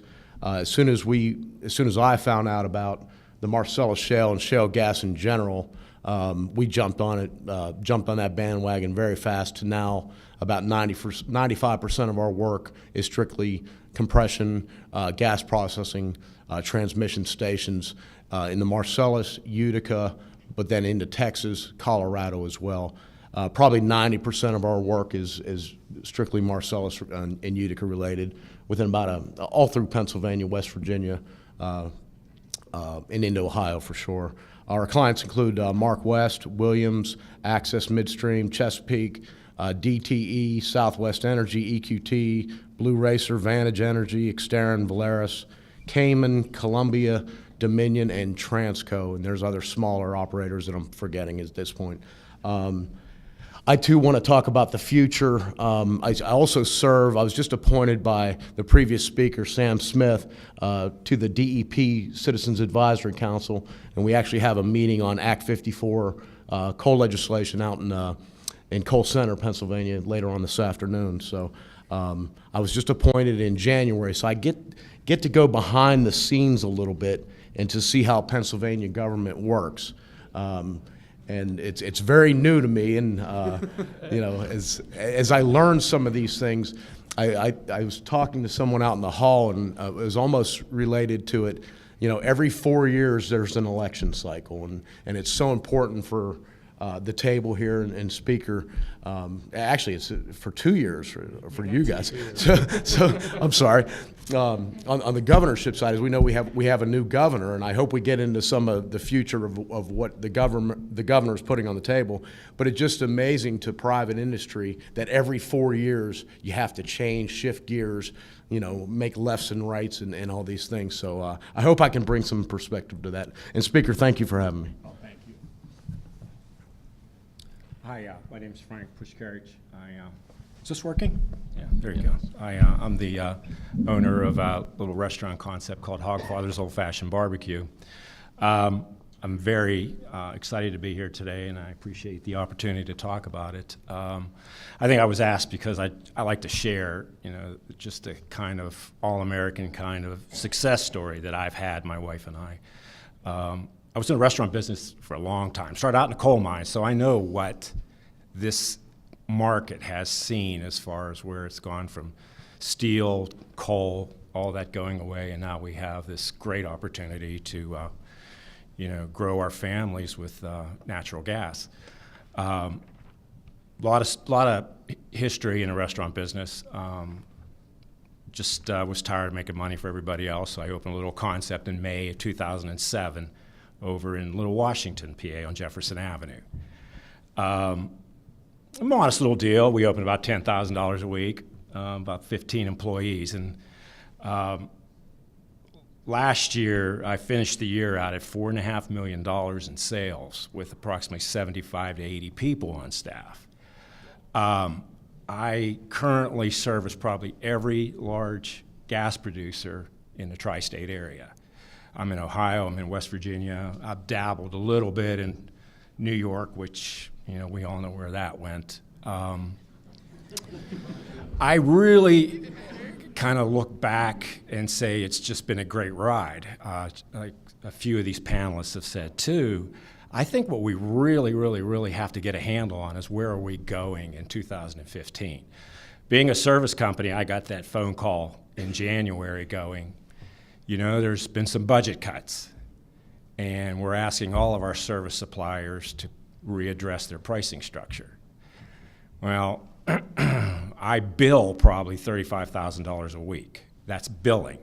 So when you ask me to take a 10% cut and I'm cut out on 60 to 90 to even 120 days waiting for money, you start to worry. So while I understand that there has to be budget cuts, I think what we have to understand, these companies all need to make money too. Their stockholders and their investors are going to be looking in January of 2016 going, what happened? Where is that additional, or where's the money that I made the previous year? So while some folks are calling it a downturn, I don't believe it's actually a downturn. I think it's just proactive planning on their parts, which we all need to understand. We need to get a handle on that yes, they're anticipating what may come down the road, either from taxation or regulatory, whatever it may be, but we just need to all, kind of just be patient, wait through it, and 2015 will get it, and then 2016 will be moving crazy, so thank you. Thank you to our panelists here. I want to launch into the discussion by just kind of setting the table a little bit as far as addressing what it is that our communities are seeing, and really what we're seeing here is when you look at the economy, there have been a lot of challenges nationwide and statewide, and the energy sector has been the bright spot. And I'd like to start with Ms. Fuchs. You've got a 30-year-old company. You've been around for a while, and you've seen how this industry has come and been a game changer. So I'd like to hear from you, your perspective on how things have changed since the Marcellus industry has really launched into full swing. Thanks. I'll be. Can you guys hear me? There Thanks. you go. Okay. When you said brief description, I could have went into our story in the beginning, so let me retract just a couple minutes. I want to go back to September the 11th and the World Trade Center catastrophe. I look at Bill Burkett, he was working with us at the time, and we were getting recognized as an emergency spill response provider through the Three Rivers Bill Pollution Council that day, and I'll never forget it. So the reason why I bring that up is that also is when the steel crisis was happening, and U.S. Steel, Wheeling Pitt, LTV, all these companies were struggling. And therefore, so was Weavertown. I mean, we were in the middle of, that was our main client base. And all of a sudden, we were faced with employee reduction, headcount, concessions. And I remember saying to Donald, my father, we still have to go ahead with our meeting, even though, we're in the middle of this world crisis. So we had our meeting on Saturday, which was a crisis to us. So when I think of Marcellus and the growth in the Utica space, we're hedging our bets. We have a facility we're building out in Ohio. We want to keep it all here in Pennsylvania. And I think that the future is bright, but we have to be cautious as business owners and leaders. And when it comes to concessions, there's only, to Mr. Hogfather's story, you know, we have to be cautious because as soon as you start taking concessions across the board, then somewhere that has to show up in your workforce. And in our business, emergency responders, 24/7, 365, our people are working in elements that nobody would want to work in. Ice cold temperatures. We're looking at insulated FR for next winter. Like, who knew it was going to be so bad this winter? And heated trailers to maybe bring in so guys can change out of PPE. I mean, there's a lot that goes into how people are delivering their services. And I see Range in the audience, so thank you for your business. You're our #1 client. And all the partnerships we've been able to do. And Weavertown got after it too right away. As soon as the buzzword was out there, Marcellus, I'm like, oh, what is that? What is that? And I hired in some professionals. We went after it big. I think Weavertown, we're proud to say, is one of the largest environmental providers in that space in this region. And we want to continue to grow jobs and grow net incomes of our employees. But to do that, you know, you can only do so many concessions along the way. So I just caution whatever regulators and DEP may be here or not here, and taxes and all of these buzzwords, how I don't want to hope we don't go back to what we encountered back in the steel crisis. Thank you. And I think it is so important for us to think about, and this is the theme of this panel, is to think about how the presence of the industry and the impact of the industry has really led to so many other things being possible. And whether it's the impact on small businesses and the ability to grow, the ability to shift into new sectors, whether it's the impact on landowners and royalties and all of that money that comes into the community and then where that is spent. So I would like to shift into first, I'd like to ask if any of the other panelists have any further follow-ups on kind of where they're going, what the future looks like. You guys, a couple of you guys, yeah, please, go ahead.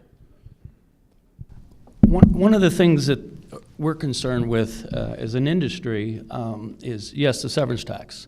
What happens with the severance tax? What's going to happen to the industry? But we feel that we've positioned our company well because we don't have heavy debt. We have inventory that's paid for. We have still a customer base. But here's what scares me, that I can't control. It's what are my service customers, the customers I'm providing that buy products from me, maybe they didn't plan so well for their business, and all of a sudden they can't pay their bills. So now the trickle starts the other direction. So when you knock the legs out from underneath this industry, you're knocking the legs out from underneath a lot of businesses that will then in turn roll the other direction to where we can't pay our bills. So that's one of the things that really concerns me for the future here. You know, and I had a reporter ask me a few weeks ago about what I think about the downturn in the industry. And I said to him, I'm not so much concerned about the downturn in the industry because that'll adjust. That's a business cycle. But I'm really concerned about that severance tax because once it's in place, it's like rock. You're not going to move it. So we need to really consider what is fair and amiable to the industry and to the community. And let me say this about the Act 13. I'm also serving as chairman of our municipal authority in Mount Pleasant Township. Believe it or not, we don't have public sewage in our township. And so we've been trying for 10 years to get sewage. So we're working on the plan. Before we can even look at funding, we have to have an approved plan in place. That plan, that design, and permitting cost us $2 million. Thank God for Act 13, because now our supervisors have taken their Act 13 funding, putting it towards design, so now by the end of this year, we'll have a design in place that we can provide sewage, once we get the funding for the project, we'll be able to provide sewage for 650 people. That's what this industry does for us as a community and as businesses. Thank you. Thank you. I'd like to add to that as well. There's so many issues that we can't cover in the 45, 50 minutes that we're going to be here, no doubt. But I think Speaker Turzai said it best, that we want Pennsylvania to be the energy capital of the world, not just the United States. This is a brand new industry when we look back to the Wren's well in 04 and 05. And that thing sputtered out in the first year, didn't do anything. Range could have just walked away from it, and there's a lot of great stories about that well. But it's such a new industry, not even, barely 10 years old. And I think of whack-a-moles. Here we are at 10 years old, and now big government's going to come, then a new administration's going to whack it back down. And it's not like the steel industry or the coal industry that had a 100-year start from Andrew Carnegie and all the industrials, the Morgans of the world. This is brand new. Lots of investments. As you know, most of the MLPs that are put together as investors are very scared right now, pulling back a lot of wells, pulling back a lot of processing plants, compressor stations. To really understand how new this industry is and how it's affecting everybody in this room and throughout the Commonwealth, we've got to go back and look a little bit to the early 1900s, the original oil well in Titusville, the Drake well. It produced a whopping 14 gallons a day or whatever it was. Of course, that technology then ran out west to Texas and Oklahoma, offshore, those types of things. But we were the home of the first well. We had the technologies, and it tied in right with the coal and the big steel that built Western Pennsylvania and all of Pennsylvania, for that fact. I'm going to go back to when I was a kid. I can remember the Arab embargo during the Nixon administration. My dad could only get gas on Mondays and Thursdays, whatever it was, based on his license. That was the last time we've had a federal national energy policy when Richard Nixon was in office. We haven't had a national energy policy since then. That's absurd.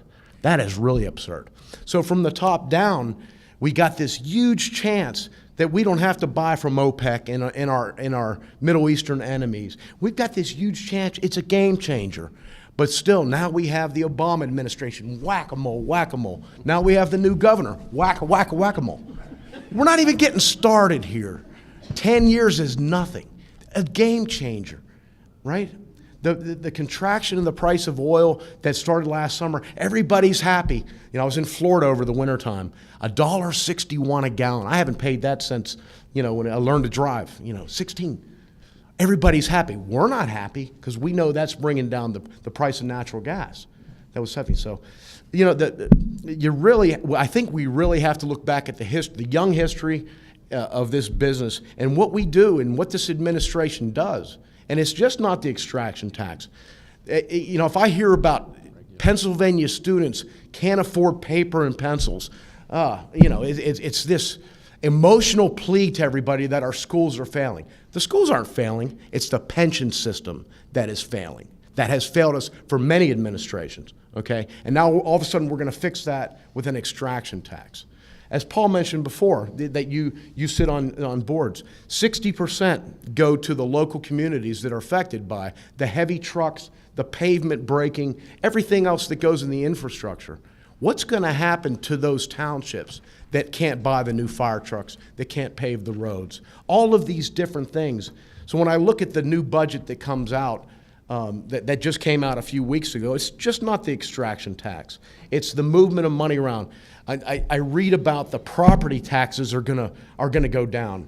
Oh, great. They're going to go up, but the personal income tax is going to go up, which is already one of the highest. The corporate taxes are one of the highest, as you alluded to in your introduction.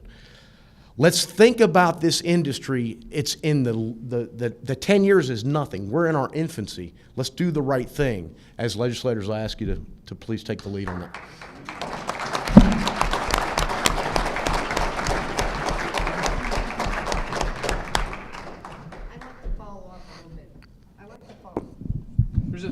There's a little delay in the microphone. Oh, there you okay. go. Yep, there you go. I'm sorry, it's so type A. I'm like, okay, I'm ready to go. I'd like to piggyback for a second to what something Mark said. We are optimistic, and that's why we went ahead and were speculative. So we went ahead and acquired a 125-acre site in Monaca, and we are filing our General 123 permit through the state for frac water treatment. But with that being said, I think it is 600 residents in Potter Township that are going to be, if the shell cracker finally comes or not. It's always that question, why'd you go to Beaver County, Dawn? Do you know something of inside knowledge? And I don't. But those 600 residents, I figure everybody will be having Mercedes-Benzes and new driveways, and who knows what's going to happen to those 600 residents. So if you're speculative, look at real estate down there. It might be a good play.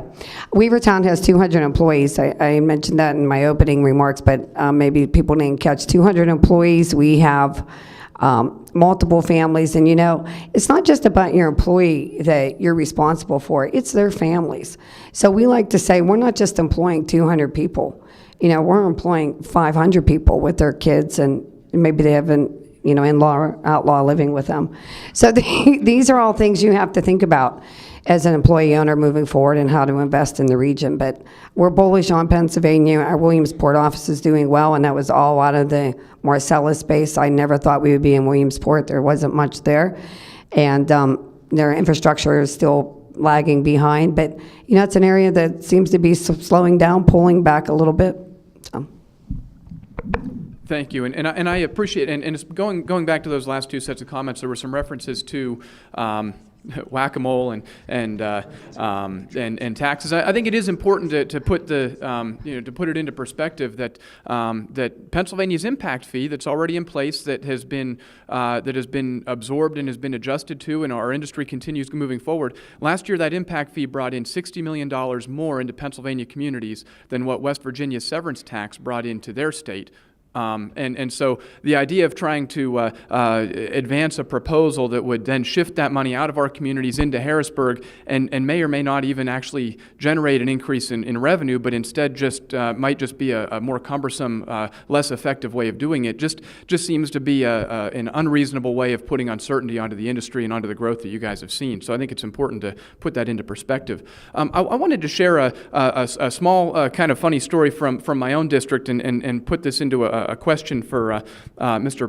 Puskarich. I had a restaurant owner come up to me and had mentioned to me after the industry had been getting going a bit that he actually had to adjust his menu, that he had customers coming up to him saying, don't you have stuff at a higher price point? We could go for an even nicer dinner. And I thought that was something that was pretty interesting, that customers had actually said that. But I'm just interested in, I know you got started in 2007, and so you've seen some growth, but now with some uncertainty, and I'm just kind of interested, what does your future plans look like, and where do you see things going, and what would you like to see happen? Well, since 2007, I now have 5 units open. I have 4 trailers that just run from frac site to frac site. The issue with this 2015, as it was called, turn down, whatever it may be, but I had 2 more units in the process of permitting and being ready to open. One of them was in my hometown, and the other one was in Altoona, Pennsylvania. I've had to put those on hold for right now. And I'm on hold only just to see what's going to transpire with this whole taxation and regulation system. Again, I think it's just a little bit of Chicken Little. People are crying, or not crying, but they're worried about what's going to happen. I paid $145,000 in payroll taxes last year. You just have to kind of ask, where is all of that money going that we need to subsidize it even more so for our schools? There are so many new employees in this market right now. My hometown, just as an example, 2,500 people. They have a Best Western they just built. They built a Holiday Inn Express. They're building a Ramada. They brought a Pizza Hut in. Giant Eagle, the new drugstore, Rite Aid, and a natural gas filling station. We're talking about natural gas filling stations. The town of Bentleyville, Pennsylvania has a natural gas filling station. Now, what scares me about that is just that those are going to be overseas dollars. Those dollars are going to go overseas because the American people are not the ones that are taking advantage of those small opportunities like that. Whether we don't have the funds, whether we don't have the incentives, whether we don't have the backing to get it done, but I will tell you that the natural gas filling station is going overseas, which, is all well and good, but I would really rather see that as an American backing. We've all been used to paying $3.50, $4 for a gallon of fuel from overseas. I really don't have a problem paying that if it were American-made fuels. If that fuel came out of the ground in this country, what would that actually do for us? I mean, we're saying now that we can't produce a barrel of fuel here for less than $50. You go overseas, you stick a straw in the ground, they have gas, they have oil. I mean, we really need to just take and get behind these big major developers. I'm going to stay with them. Where I have seen my revenue drop, I've not seen my traffic drop, if you understand what I'm saying there. I've had to adjust my pricing to keep the business without actually seeing a decrease in traffic counts.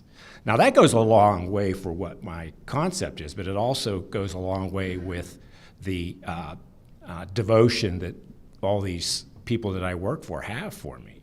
You know, the gal on the end went from Weavertown, I'm sorry, I missed your first name, Dawn, about being out at night.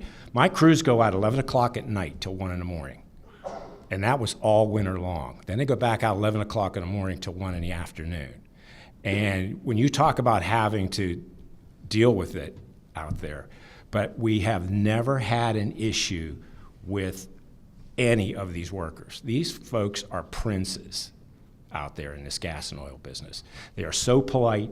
They are so grateful for what they get. And you know, it's a business and it's an industry that is very humble, it's very hardworking, and it just needs to be the future for Pennsylvania. Pennsylvania has always been known as a very non-business friendly state. It's always been that way through taxation and regulation. And I think that in its concept or its outset, the gas and oil business encountered a different Pennsylvania. They encountered a Pennsylvania with very open arms. They encountered a Pennsylvania that had seen all its heavy industry go down the tubes, and I'd really hate to see all that go away. I went through that oil embargo, or the, yeah, you said your dad. I'm thinking to myself, holy cow, I was the one giving my driver's license, going, can I get fuel today?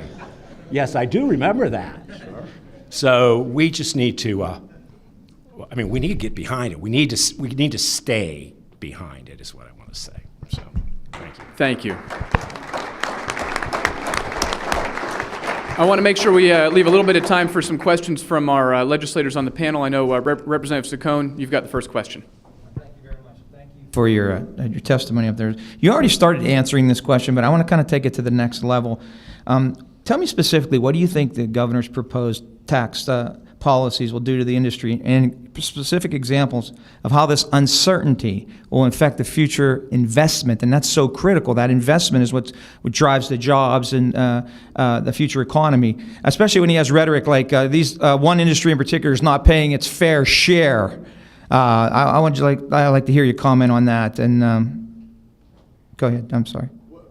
What's going to happen is 40 miles to the west here. It's called Ohio. Okay, so Ohio's right now has just passed, and theirs is a 2.5%. Okay, Governor Kasich is fighting that as well. Okay, there's a much wetter gas over there in Ohio, much wetter, worth a lot more money tied to petroleum than natural gas. One of the things that, and I don't know a lot of the legislation, but right now gas is at $2.70. Okay. The governor's proposal is to tax at $2.97 or at almost $3. Well, if the real price is down here, he's setting a floor higher than the real price.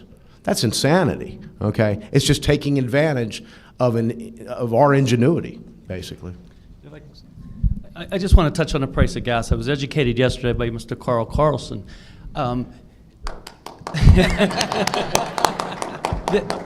The severance tax is being based on what I call spot price, or the New York price. That's not wellhead price. And that's not fair, because you're taking a wellhead price that's at this, and you're adding on all these other values that someone else is getting, and then you want to tax out here at the end user back to this guy. Not fair, you know. Elaborate on that, Paul, because the public doesn't know. Right. Well, so there's what they look at it with gas is we have in New York, is it NOMAX is what they call it? The spot. NYMEX. So that's what the price sells for, but at the wellhead, it might be, say, $3 here, and at the wellhead, it might be $1.50. So as that $1.50, you've got cost in getting the gas gathered, you've got cost in cleaning the gas, processing the gas, transporting the gas, and then there's a profit added to it by someone like no offense, but a Columbia Gas or Dominion who would sell that gas to an end user. So now all of a sudden we have an inflated price that is just not fair to push that severance tax back onto the gas industry. Not only the gas industry, but the royalty owners. Yes, correct. Okay? So now we're talking about what's fair and where's he at, and I call it the false floor that the governor wants to put in. So if he wants to ride that wave of high prices and low prices, but all of a sudden he wants protection and he wants to stop right about here. But the industry itself keeps going lower, and we got to operate within that lower range. One other thing on the severance tax. President Reagan came up with this economic plan. I think it's called Reaganomics. And to me, this industry has created the best trickle-down effect economy you could ever have. And I would say that rather than a severance tax, let's have trickle-down taxation, so that as the consumers who work in this industry and buy services or buy at a restaurant and have a higher income, they can spend, and that's where the taxation would come from. When you tax at the higher level and the producers, you're going to kill the industry. And everybody else that got that trickle-down effect, it's not going to be there. Good answer. I wonder if the user fee would have been called a user tax, what would the tax conversation look like today? And then the other thing is the royalty owner, I don't believe realizes that royalty is going to get taxed. And I think they need to be part of the conversation. And we're a royalty holder, so, and thank you for that too, by the way. We do own land in Washington County, and it's been, a moneymaker. And it has allowed us to reinvest. Thank you very much. We have one last question, Representative Ortiz. Sure, and thank you. I actually have two questions that kind of relate to each other. I just want to get the panel's opinion on it. Frank, first, I love your barbecue. I'm a frequent customer at the Cannonsburg location. And Dawn and Paul, I'm constantly driving through and by your locations as well. And Dawn, I'm surprised how high you guys go up on top of that hill. I really thought you guys were just the bottom level, but you're all the way to the top. Come by anytime, I'll give you a tour. We're big land developers. We just keep it a secret. I believe it. It's hard to see it. While I was running for this seat, a lot of people came to me and said this industry typically, at first, didn't hire a lot of local people. And this, again, is since we're here at PTI, follows along. Are you finding a lot of local people that meet the job skills that you need for your businesses? We are. We only hire local. We haven't brought people in. Everybody says Texans got the jobs. Pennsylvanians got our jobs. And we hire CDL, commercial driver's license. That's a very difficult needle in a haystack to find quality drivers. We see that opening up, so that's, again, not a good sign. I'd rather be a tight marketplace. And that would say that everybody's really in need. So the fact that we're finding CDL drivers right now, I'm not really excited, because if you're creative in your business, you'll still find what you need. So our jobs have been about 75 growth jobs. And in the Beaver County, we've committed to 65 jobs over 5 years. In regards to employees, we're all brick and mortar here in Western Pennsylvania, so yeah, I think the bulk of us are going to hire those local people. The technical people that came out of Texas that knew about drilling and knew about horizontal drilling, that's who we've seen a lot of coming in the beginning. But what I'd like to say about the industry, though, and it's great that we're at a technical school. I'm not a college graduate. I'm still going to school of hard knocks, okay? So there's a lot of opportunities for people who can work with their hands, and there's a lot of pride in that to build something and make something. And we're at a technical school, and this industry provides those opportunities to work with your hands and build things. In this country, we don't look at it that way. We all want to go, we were talking the other day, we turned into a service industry, I think, back in the 80s. And what's that got us? We got to produce things. We got to manufacture things. That's what drives an economy. Let me add one thing to that, if I could. How many Texans in the room? I love Texans. I love Oklahomans. I love Louisianians. Anybody in the oil and gas business. These guys have been doing it for generations, okay? So when people come up to me and say, they're taking our jobs, no, they're not. You couldn't do their job, okay? That's why this school is here. These guys from Texas, Oklahoma, they may not want, this is not really their home. They're never going to become Steeler fans. They don't like Permane Brothers. They like Hog Fathers. Okay, they like brisket and barbecue and those types of things. They like to visit Pennsylvania. It's not their home. They're trying to get us going here and turn it over to us, and that's why we have the PTIs to learn the trades and to get the CDL license to work on the trucks and things like that. So there's a lot of jobs out there. They are very hard to fill at times. Right now, my understanding is that 240,000 new jobs have been created in Pennsylvania for Pennsylvanians, direct and indirect. 70,000 of them are direct from the development of natural gas. With respect to the job growth in Pennsylvania over the last 10 years, 90% of the job growth in Pennsylvania has been driven by the development of natural gas in Pennsylvania over the last 10 years. The Pittsburgh region, in terms of unemployment, last stood, I believe, Dennis Shablonsky will correct me if I'm wrong, but I think it's 4.6%, the lowest anywhere, and the states is at 4.8%, lower than the national average by 0.8%. Keep in mind, when we took back the majority, the unemployment rate in the Commonwealth of Pennsylvania was 8.2%. And the key thing is that when you see 150 new jobs in Steelton, Pennsylvania, for Pennsylvanians building pipe in the middle of the state, or as you heard Nick from UPS investing $7 million in a facility to convert their fleet and have a fueling station at UPS in Mechanicsburg, and $4 million in a facility in New Stanton. All of them are going to be serviced by Pennsylvanians. And you see the headquarters that Chevron has put in, or Range Resources in Chesapeake, and many of the other providers, or producers, I should say. Those are all real jobs. I don't go anywhere without talking to people that have had a positive impact from the growth of natural gas. Commercial realtors. Talk to commercial realtors. Talk to contractors. Talk to builders. Talk to trucking firms who are transporting. Talk to the people that sell trucks. Talk to the people that sell cars. Talk to the restaurant owners. Talk to the people that operate and own the hotels. And very importantly, talk to the people that do engineering. I was in Westmoreland County. A couple owned an engineering firm. It grew from 10 to 50 people. They say they buy a truck every single year. And in addition, all of their employees have been at the car dealerships buying new cars. I talked to a builder at a builder's event. He said all the work that we're doing are for people that are buying new homes or building new homes in connection with the development of Marcellus Shale. There is a real trickle-down effect. These are just some of the employers that have had an impact from the development of natural gas. There are many others, and we have to not lose sight of that, because those are Pennsylvania jobs. Jason is dead on. This is about Pennsylvania jobs.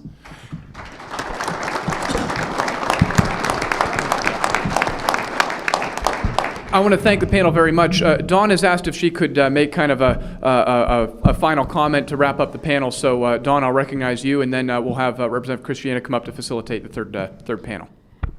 Thank you so much.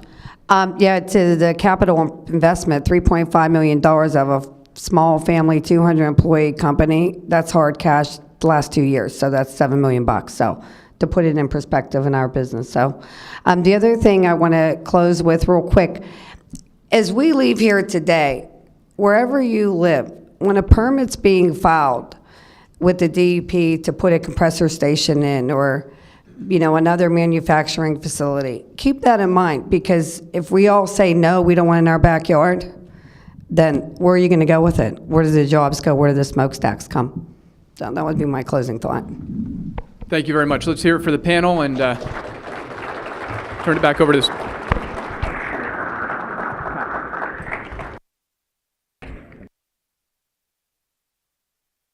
Matt, thank you very much. Matt, as many of you may know, is a captain in the Pennsylvania National Guard.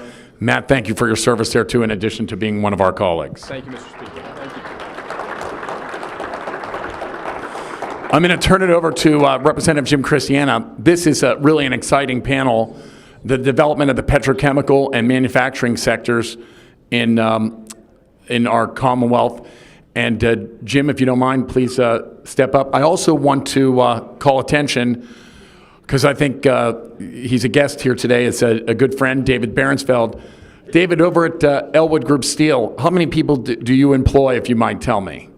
We have 2,300 people, but in Pennsylvania there are 1,500 of them, and our biggest single end use is making manifold blocks for cracker houses. 1,500 salaried and waged people in Pennsylvania for a steel manufacturer located in, I know amongst other locations, Elwood City, Newcastle, and Warren, Pennsylvania. Three locations in Pennsylvania, and their single biggest end user or for their steel is products in the natural gas industry. David, thank you very, very much for being here today.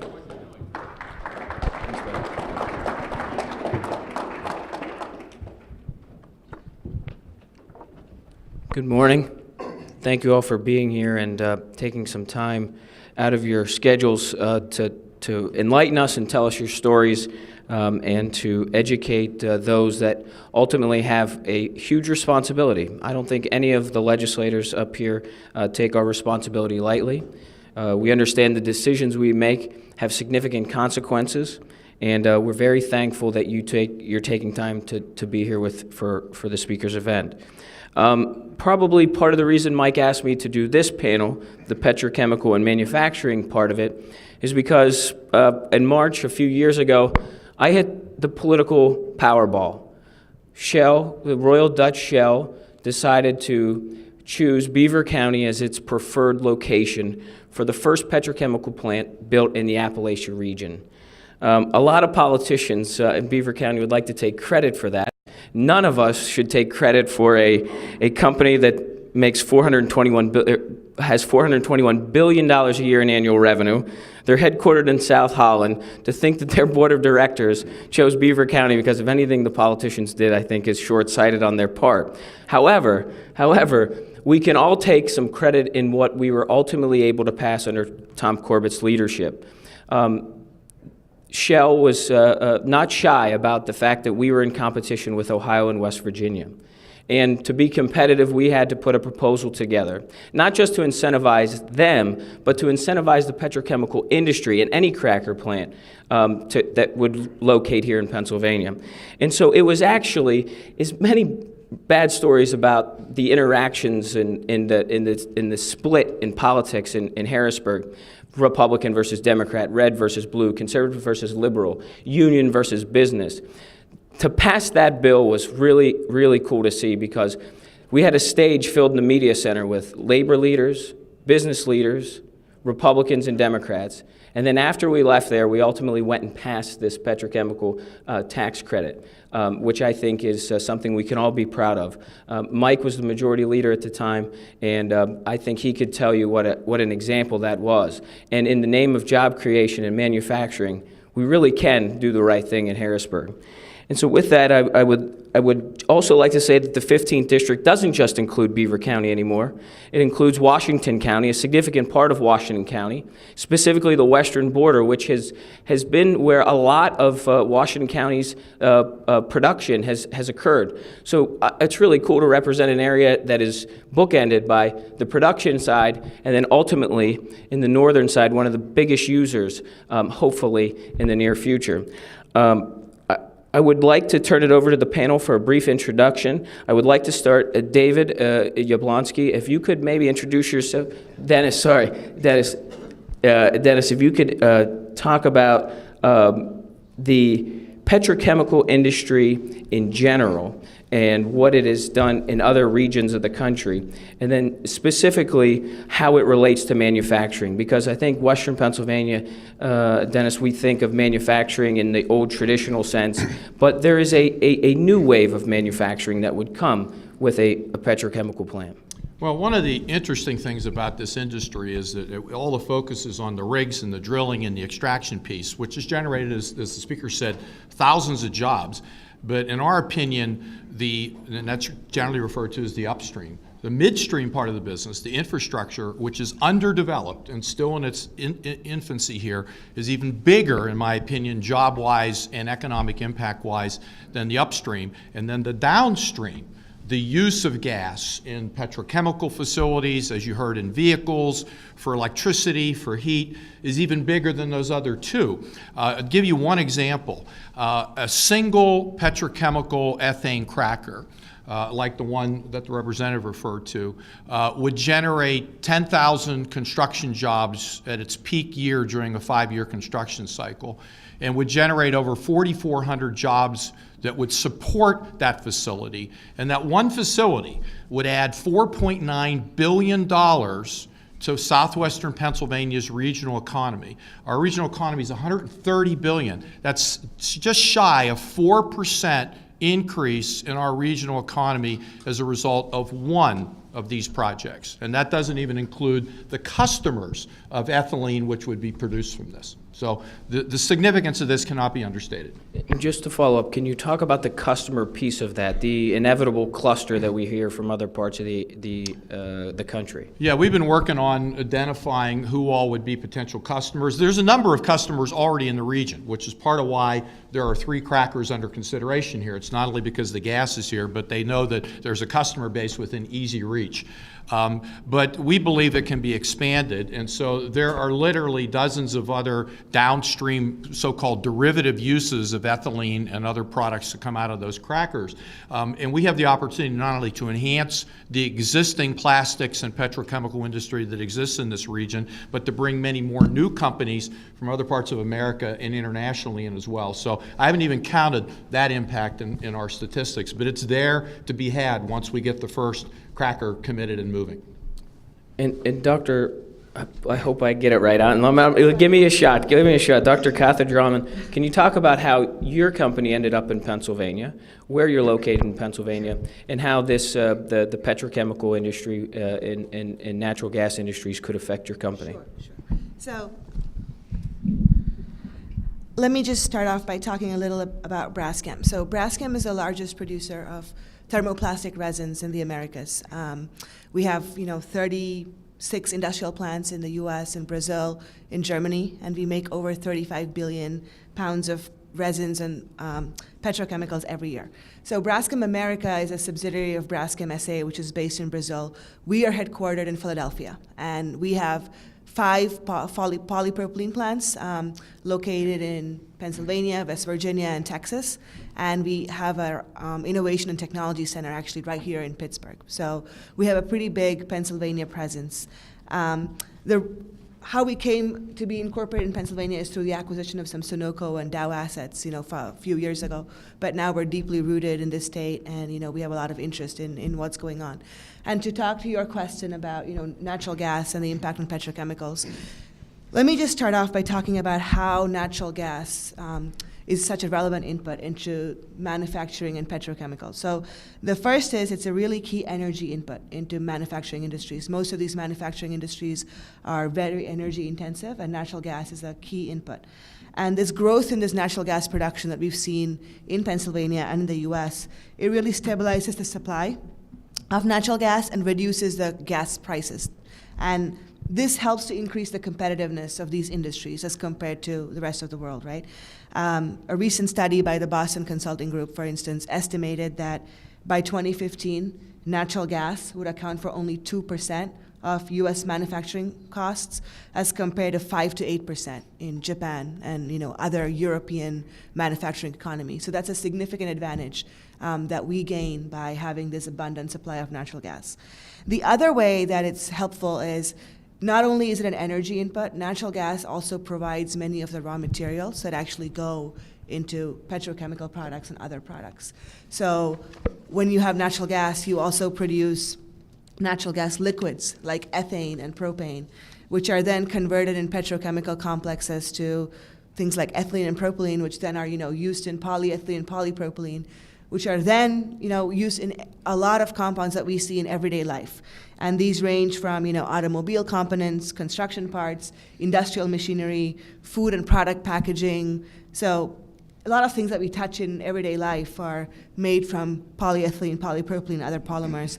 the raw material for which comes from natural gas. So having the supply of natural gas right here allows us to be more competitive in the way we manufacture those. So really natural gas availability and stability of prices is a very critical input factor for the success of the petrochemicals industry.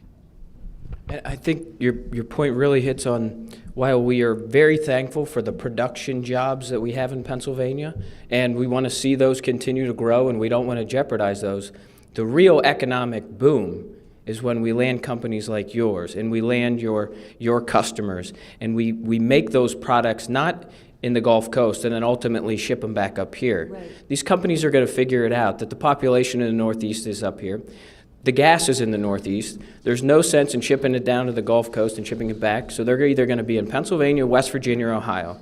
And unfortunately, too many politicians in Harrisburg that are on the other side of the political spectrum, I think most of the time, don't understand that those are economic decisions, that the decisions we make, and when the governor talks about leading the nation and yet another tax, and that it's just a 5% tax. Mike, we've been hearing that for a year, but then when he actually has to put a plan together, it's 5% plus, and it's 5% plus a fixed price that no one else in the country does. And so, Patrick, if you could maybe talk about Patrick's Chief Financial Officer at Allegheny Technologies, and you can talk about the petrochemical industries, the opportunities, but also how it's gotten you to this point. Sure. I'm Pat DeCourcy. I'm the Chief Financial Officer for Allegheny Technologies. All of heavy industry has not gone away from Western Pennsylvania. We're alive and well. We have over 9,000 employees. We operate in 17 states across the nation. We're also on 3 continents as well. 40% of what we sell with our over $4.2 billion in revenue goes outside of the United States. And we participate in aerospace, oil and gas, energy, and medical markets, automotive, and many others. So we're very widely diverse in what we produce, and we're on both sides of this natural gas issue. So we're a large consumer. We consume roughly $200 million worth of energy, and that can be in the form of electric energy or largely natural gas. And that's across all of our facilities. So when we see the stable energy prices here in Western Pennsylvania, it helps us justify new investments. We just completed a $1.2 billion investment, the largest investment in Western Pennsylvania. It's a hot roll and processing facility for our flat roll products business. There we manufacture flat roll stainless products, titanium, nickel alloys, and again, these go into all the markets that I mentioned earlier. So again, heavy manufacturing is alive and well. The low-cost energy was a big reason we were able to make that investment here in Western Pennsylvania. We employ about 3,000 people across Pennsylvania, largely in Western Pennsylvania here, and we're proud to be headquartered here in Pittsburgh. So also on the sales side, roughly 17% of our $4 billion in revenue goes into the oil and gas industry. So again, it's a very key market for us, and we're on both sides of this issue. Thank you very much, Patrick. Dennis, I've selfishly, I guess, because I represent Cracker County in many ways, Beaver County. Everybody's talking about the first cracker plant, but the Allegheny Conference has been a true visionary ever since the first opportunity, ever since you saw a glimpse of opportunity for this industry and many others, and the downstream industries that will come with it. Can you talk about the interactions you've had with companies all across the globe that are looking to locate here, but specifically from an economic competitive standpoint, and how, while people think that this gas just showed up and it will be here no matter what, the decisions we make in Harrisburg really do have an impact? They do. We've been working on this for over 5 years. Murray Gerber, the then CEO of EQT, is the first one who actually put the notion in my head that there was an opportunity to attract downstream investment here, and he helped us formulate our strategy, and we began traveling to Houston and other parts of the country where these companies existed and began working on it. And Fortunately, at that time, the estimate was 40,000 barrels a day of ethane, which is not even enough for a small cracker, and so we didn't get very far. But today the estimate is somewhere in the neighborhood of half a million barrels a day, and it continues to go up. And a typical cracker needs 60 to 80,000 barrels, maybe a little bit more. So there's plenty of ethane, and all of a sudden it started to work. And so we've been actively involved in all of these projects and trying to make sure that our region is the best place. And what are they looking for? Well, first and foremost, the gas is here, we know that. But you have to have infrastructure to get the ethane to the plant, and then infrastructure to get it out of the plant to the customers. And so as a matter of policy, infrastructure is being heavily invested in, but it needs to be promoted, and we need to make sure we have policies that make the investment in infrastructure work. The second thing they're looking for are sites, and the site requirements for these facilities are strict.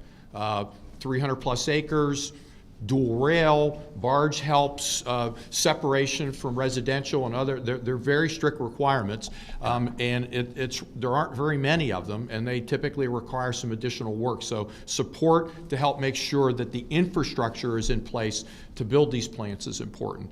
The workforce is a major issue, both the construction as well as the operation of the workforce and the supply chain that surrounds it. So making sure we have policies that support that is very important. Obviously, the regulatory environment, air permits, water permits, all that, what they want is a predictable, they don't have a problem with the process as long as it's predictable and they can see an end in sight if they address all the issues.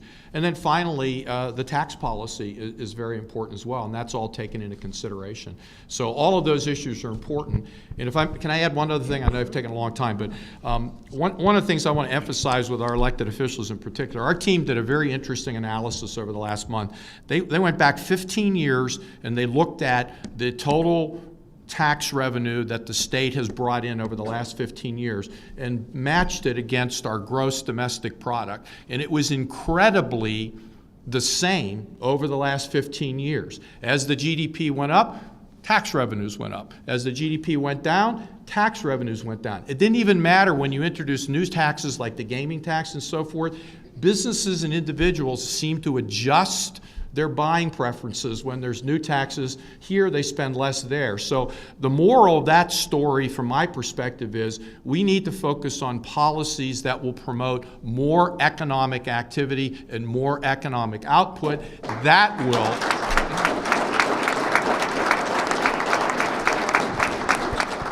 thank you. That'll generate the tax revenue we need to invest in various things. So sorry for the speech, but I thought that was an interesting fact. So, and for any of my colleagues, if you're ready to start asking questions, we'll start taking those. Mike, I'll ask you, since Chris Massantonio, who's a general manager for government affairs for U.S. Steel, a company that's been around for generations, has seen some growth over the years, specifically tied to the natural gas industry. If you could just talk a little bit about the changes that U.S. Steel has made and going forward, their optimism. Yes, I think two important points, and I'm sure Allegheny Technologies and Elva Group too, but United States Steel employs over 5,000 Pennsylvania citizens, most of those located here in Western Pennsylvania. And those 5,000 are just Pennsylvania employees. And one of the most significant divisions with respect to United States Steel is the building of pipe.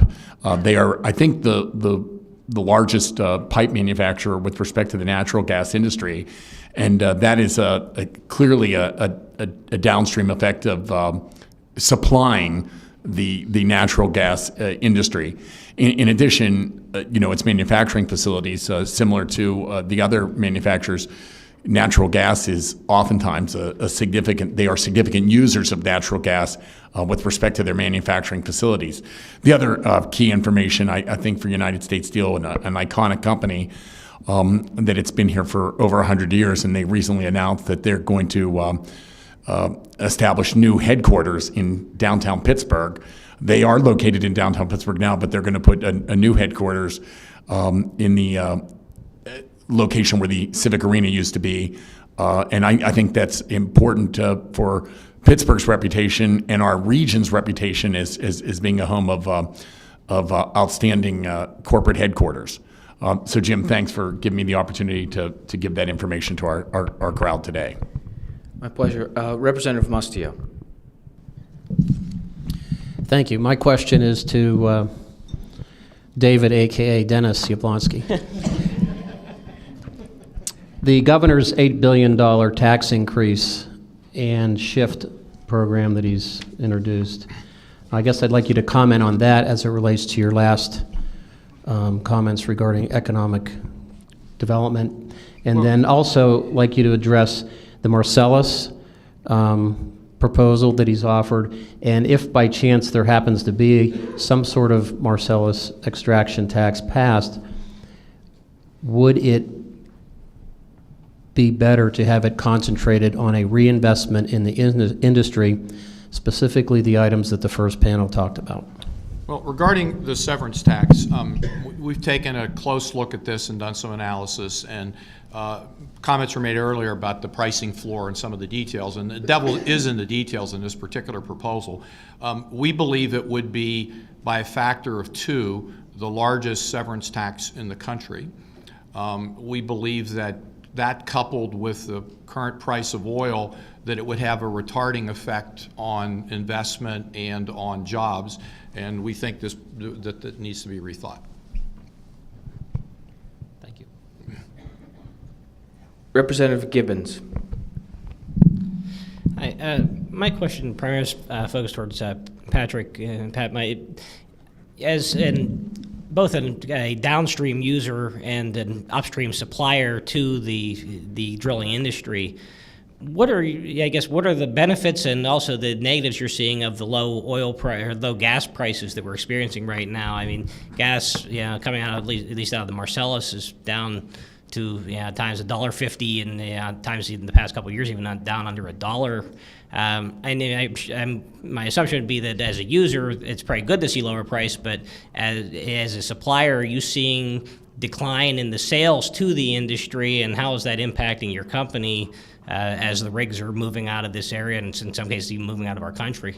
A great question. On the consumption side, we benefit from the lower prices, but we really want low, stable prices. So even if it's $4, around $4 a decatherm, between 4 and 5, that's a competitive number for us when we look across the country and across the world where we compete. If we can have a number in that range, that's competitive. Down around where we are today is a bit of a windfall. We don't expect it to stay there. I've been through many ups and downs in my 25 years in this industry, so I can tell you that the price will rise.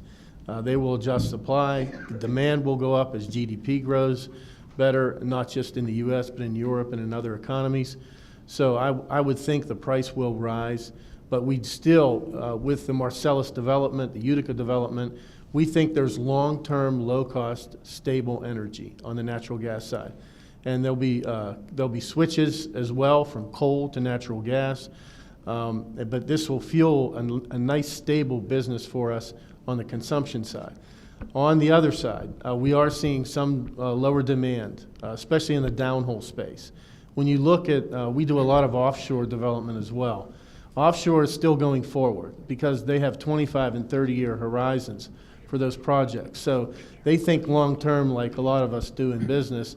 They don't adjust based on short-term price swings. So as the pipeline infrastructure is developed, there's a glut of gas in this region right now. As the pipeline infrastructure develops, we'll see more of that flow elsewhere. We expect that price to rise, still in that low $4 to $5 a decatherm range. We think that'll be good for energy. We think development will come back, downhole drilling activity will come back. Right now we're seeing an impact in 2015, but we don't expect it to be that significant to our overall business, and we expect it to come back in 16 and 17.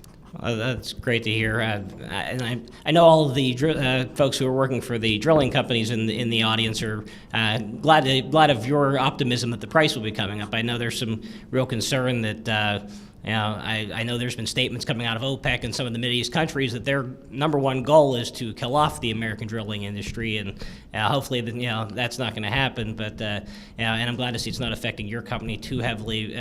I know, unfortunately, a heavy manufacturer in my district is unfortunately having to do some layoffs too as a supplier. So hopefully that will all be coming back soon, and we can make sure these jobs continue to grow. So thank you. Representative English.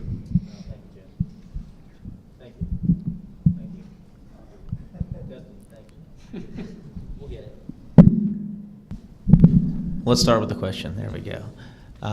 Thank you all for being here. Picking up on what Dennis said earlier about predictability. I like predictability when I go to the church, when I go to a sports event, when I go to a restaurant. I want to know how long, how much. My question is, in larger industries, can you evaluate where we are as legislators currently in this current climate, where we've been and where we're going? What predictability do you absolutely need to be successful? We heard from just the previous panel, we had some smaller entrepreneurs, and they took the risk, and they did not have predictability. And of course, they've been successful at it, and of course everyone goes, boy, I should have bought there, and I should have done that, and I should have done that. Well, that's the risk you take, and private people will take those risks. Larger companies are also taking those risks. I want the students here at PTI to understand the risks they're taking and going into this field, and I want to understand the I'll say the middle tier, the folks that don't wear the ties, that get their fingernails dirty. And then we have some people like ourselves that have ties, and some of us have gotten our fingernails dirty. This is a hands-on industry, and I want to know from the larger company that brings significant dollars and hopefully the cracker plant in the future, how are we doing, legislators, to enhance what we can all do together? Because I want predictability. I want to turn the thermostat up, and I want it to be cool. I want it to be hot, and I want my fuel, and I want to go places. So, well, support for this industry, the tax policy or the current fee that's in place, the structure that's in place now seems to have worked very well. So we think that's supportive of the industry, keeping the price low and stable. Like, we made the $1.2 billion investment. That's a 50-year investment for us. That last facility that we retired was built in 1960. Okay, so 50-year investment for us that we had to make. Looking forward, we want low-cost energy, obviously low taxes.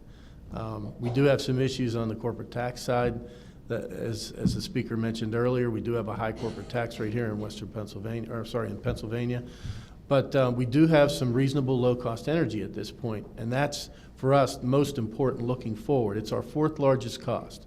We have materials, then labor and supplies, and then we have energy. So it's critical for us to maintain that low-cost, stable energy. And what I was saying earlier on gas, you want something in that $4 to $5 range. You don't want something that spikes up to 7, 8, and 10, and 12. And we've seen that in the last 10 years, natural gas up in that range. So the support for this industry and keeping the supply flowing, the support for the build out of the pipeline system as well, to get that transported to wherever the markets are, that's critical to us. So low-cost, stable energy is one of the keys for us to make these investments.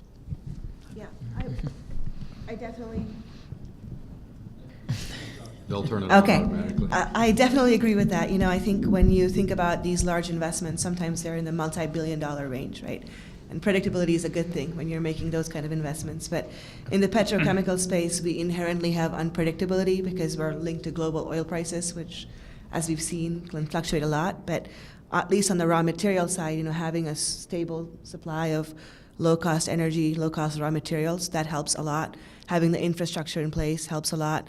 And then I think also just having programs in place for training people and having the right people available in this area to work in those jobs, right? That's another thing that's also very important to us. So all the things that were talked about, I think, are very important for maintaining, for giving companies the confidence to be able to make these kind of large investments.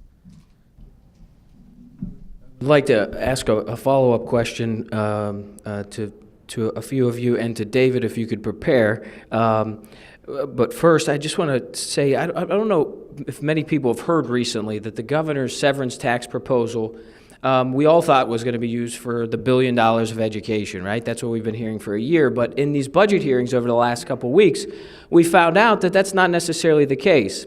They want to actually borrow in this year $650 million to hand out to, let's just say, their wish list, which includes, I think, about $200 million for solar subsidies in the name of green jobs and their agenda. And then they want to pay it back with the severance tax. And when asked, well, why don't you just wait for the severance tax and spend it, instead of spending severance tax revenue instead of spending $55 million just on the borrowing costs, not to mention whether or not it's on the merits, they didn't have an answer for that. So they want to hedge the bets that they're going to take out $650 million, hand out $200 million to solar companies in the name of job creation. But in these green jobs, these adjectives that they use for the types of jobs, I just want family-sustaining jobs. I think my colleagues, we just want family-sustaining jobs that are already here with companies that are already here and easy for them to expand. So if we want to talk about family-sustaining jobs, Dr. K, maybe tell us the average wage of your Pennsylvania employees. Peter, if you could, or Patrick, I'm good with names today, Mike. Patrick, if you could tell us your average Pennsylvania wage, and David, you as well. Dr. K? I actually don't have those statistics with me. got Sorry you. about that. But I can talk a little bit about the potential impact of natural gas on these manufacturing industries and the jobs they can create. So the American Chemistry Council in 2012 did a study. They looked at quantifying the impact of U.S. natural gas production on increased output from 8 industries. And these 8 industries were paper, chemicals, plastic and rubber products, glass, iron and steel, aluminum, foundries, and fabricated metal products. So all, heavy, intensive manufacturing industries.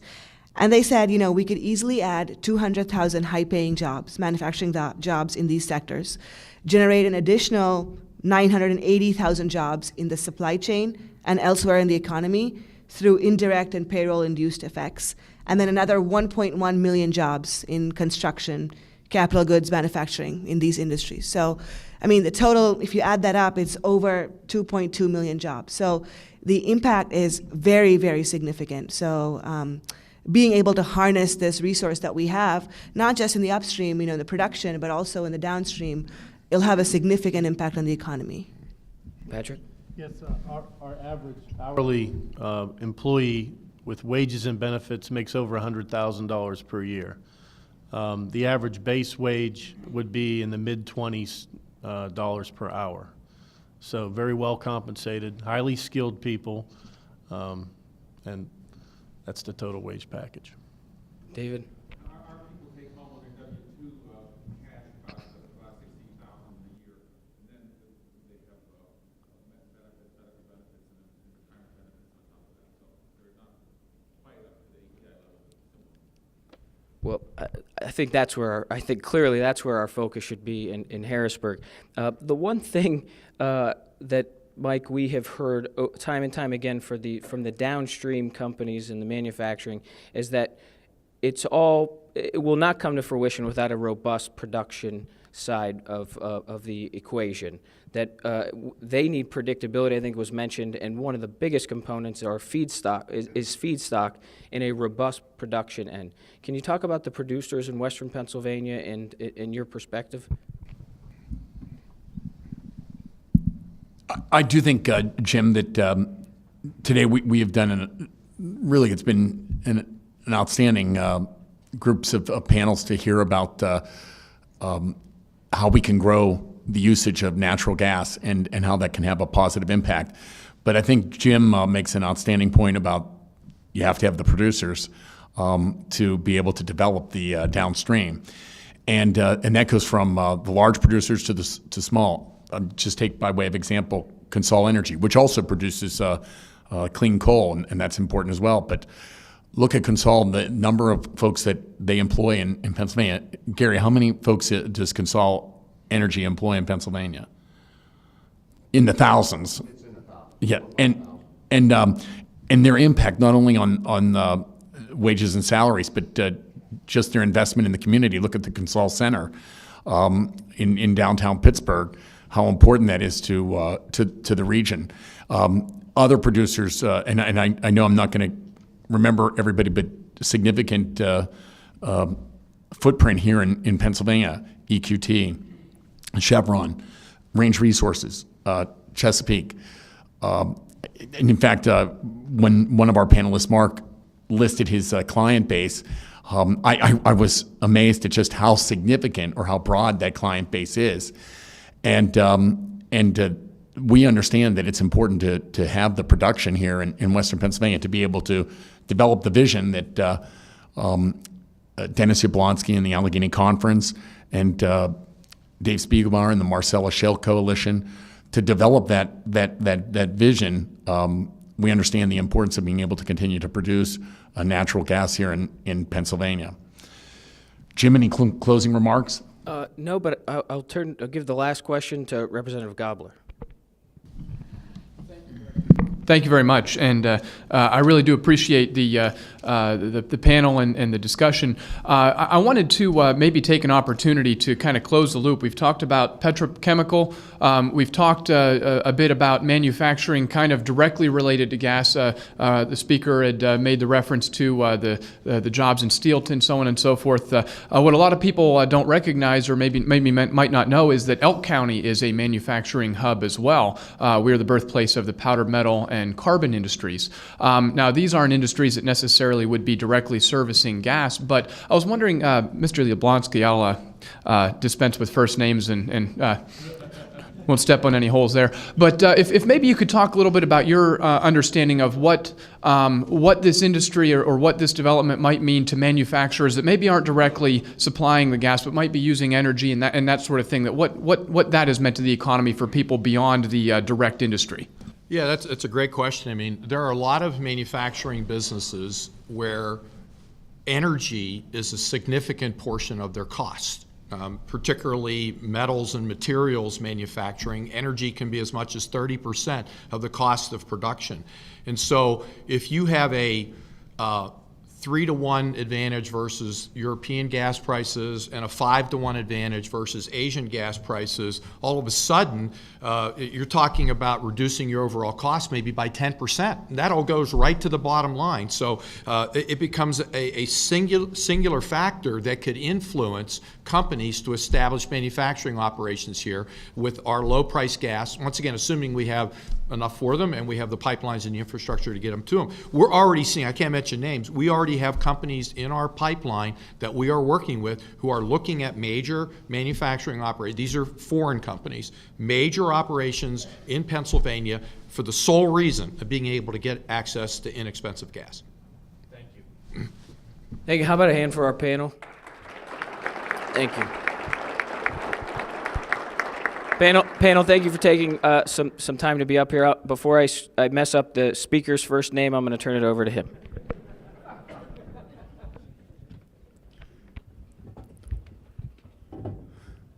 Thank you so much, Jim, and to our panel, and thanks to all of our legislators for taking time to show their really their detailed thought and policy policy mindset that they bring to their jobs. And to the members of the audience here at the Pittsburgh Technical Institute, thank you for being part of the speakers summit here on developing energy usage, particularly natural gas usage in Pennsylvania.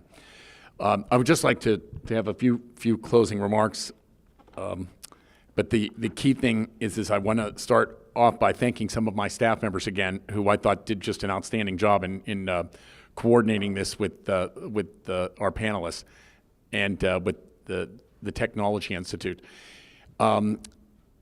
Justin Novak, as I indicated, Justin ran the operation here today. Justin's in the back. Justin, thank you very, very much. And the other members of our staff who had significant input, Jay Ostrich, Rick Leinert. If I could, I'll just name everybody. Jay Ostrich, Rick Leinert, Karen Coates, our Chief of Staff, Sarah Bresnahan Kennedy, here based in Western Pennsylvania, Noah Karn. All of these individuals put a lot of effort into making sure that this event was a success. Justin, to you and your team, thank you very, very much. And then we have our own video crew is with us today, and the work that they did. Thank you very much. Please raise your hands, guys.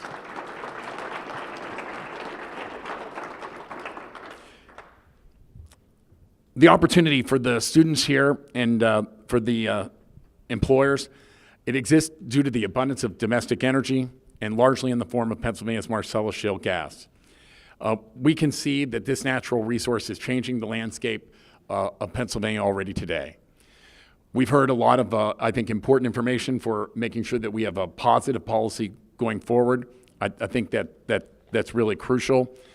And I think that the opportunity is right now to make sure that we do not harm what's happening in Pennsylvania. I think our tax policy, I'm going to just use Dennis Jablonski's words.